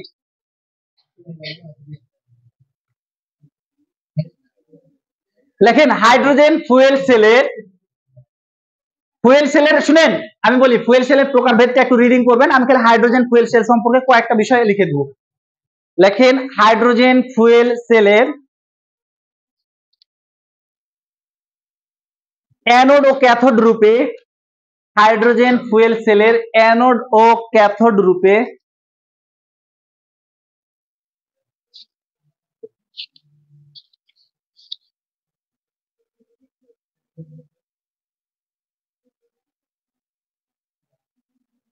হ্যাঁ, হাইড্রোজেন ফুয়েল সেলের অ্যানোড ও ক্যাথোড রূপে ব্যবহৃত হয় গ্রাফাইট। গ্রাফাইট, প্রশ্নটা খুব গুরুত্বপূর্ণ।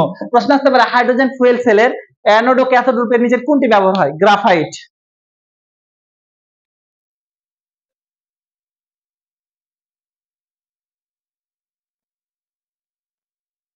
হয়েছে? তারপর আমরা ডট ডট দিলে বলে, এখন হাইড্রোজেন ফুয়েল সেলের ডট ডট নিচে নিচে লিখে ফেলি আমরা, হাইড্রোজেন ফুয়েল সেলের, হাইড্রোজেন ফুয়েল সেলে লেখেন নিকেল এবং প্লাটিনাম পিটি ন্যানো প্রভাবক হিসেবে ব্যবহৃত হয়। ন্যানো প্রভাবক হিসেবে ব্যবহৃত হয়। ন্যানো প্রভাবক, ওই যে ন্যানো কোনা পড়বো আমরা লাস্ট অধ্যায়ে, তখন আমরা জানবো ন্যানো প্রভাবক হিসেবে ব্যবহৃত হয়। তারপর লেখেন আবার ডট ডট দিয়ে এক লাইনে আটার চেষ্টা করেন। কোনটা গো ভাইয়া? এটা হাইড্রোজেন ফুয়েল সেলে ন্যানো, এই যে নিকেল এবং প্লাটিনাম, নিকেল এবং প্লাটিনাম ন্যানো প্রভাবক হিসেবে ব্যবহৃত হয়। ন্যানো প্রভাবক হিসেবে ব্যবহৃত হয়। তারপর লেখেন হাইড্রোজেন ফুয়েল সেলে ডট ডট দিয়ে লিখবো। যারা এক লাইনে লিখেছেন তারা ভালো কাজ করেছেন, ওরা বুঝতে পারেনি। হাইড্রোজেন ফুয়েল সেলে বিজারক হলো হাইড্রোজেন, বিজারক হলো হাইড্রোজেন এবং জারক হলো অক্সিজেন। তাহলে প্রশ্ন আসতে পারে হাইড্রোজেন ফুয়েল সেলের কোনটি বিজারক? হাইড্রোজেন। বিজারক হচ্ছে হাইড্রোজেন, জারক হচ্ছে অক্সিজেন।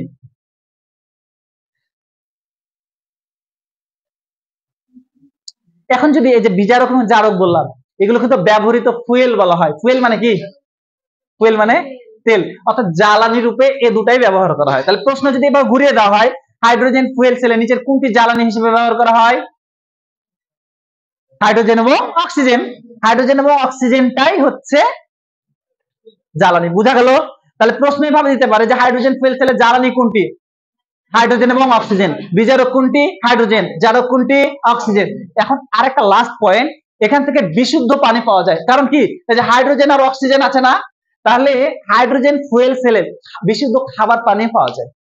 এই যে মহাকাশ গবেষণায় যাচ্ছে না, ওরা কিন্তু হাইড্রোজেন ফুয়েল সেল ব্যবহার করে এবং ওখান থেকে পানি সংগ্রহ করে খায়। ঠিক আছে? তাহলে হাইড্রোজেন ফুয়েল সেল থেকে বিশুদ্ধ পানি পাওয়া যায়।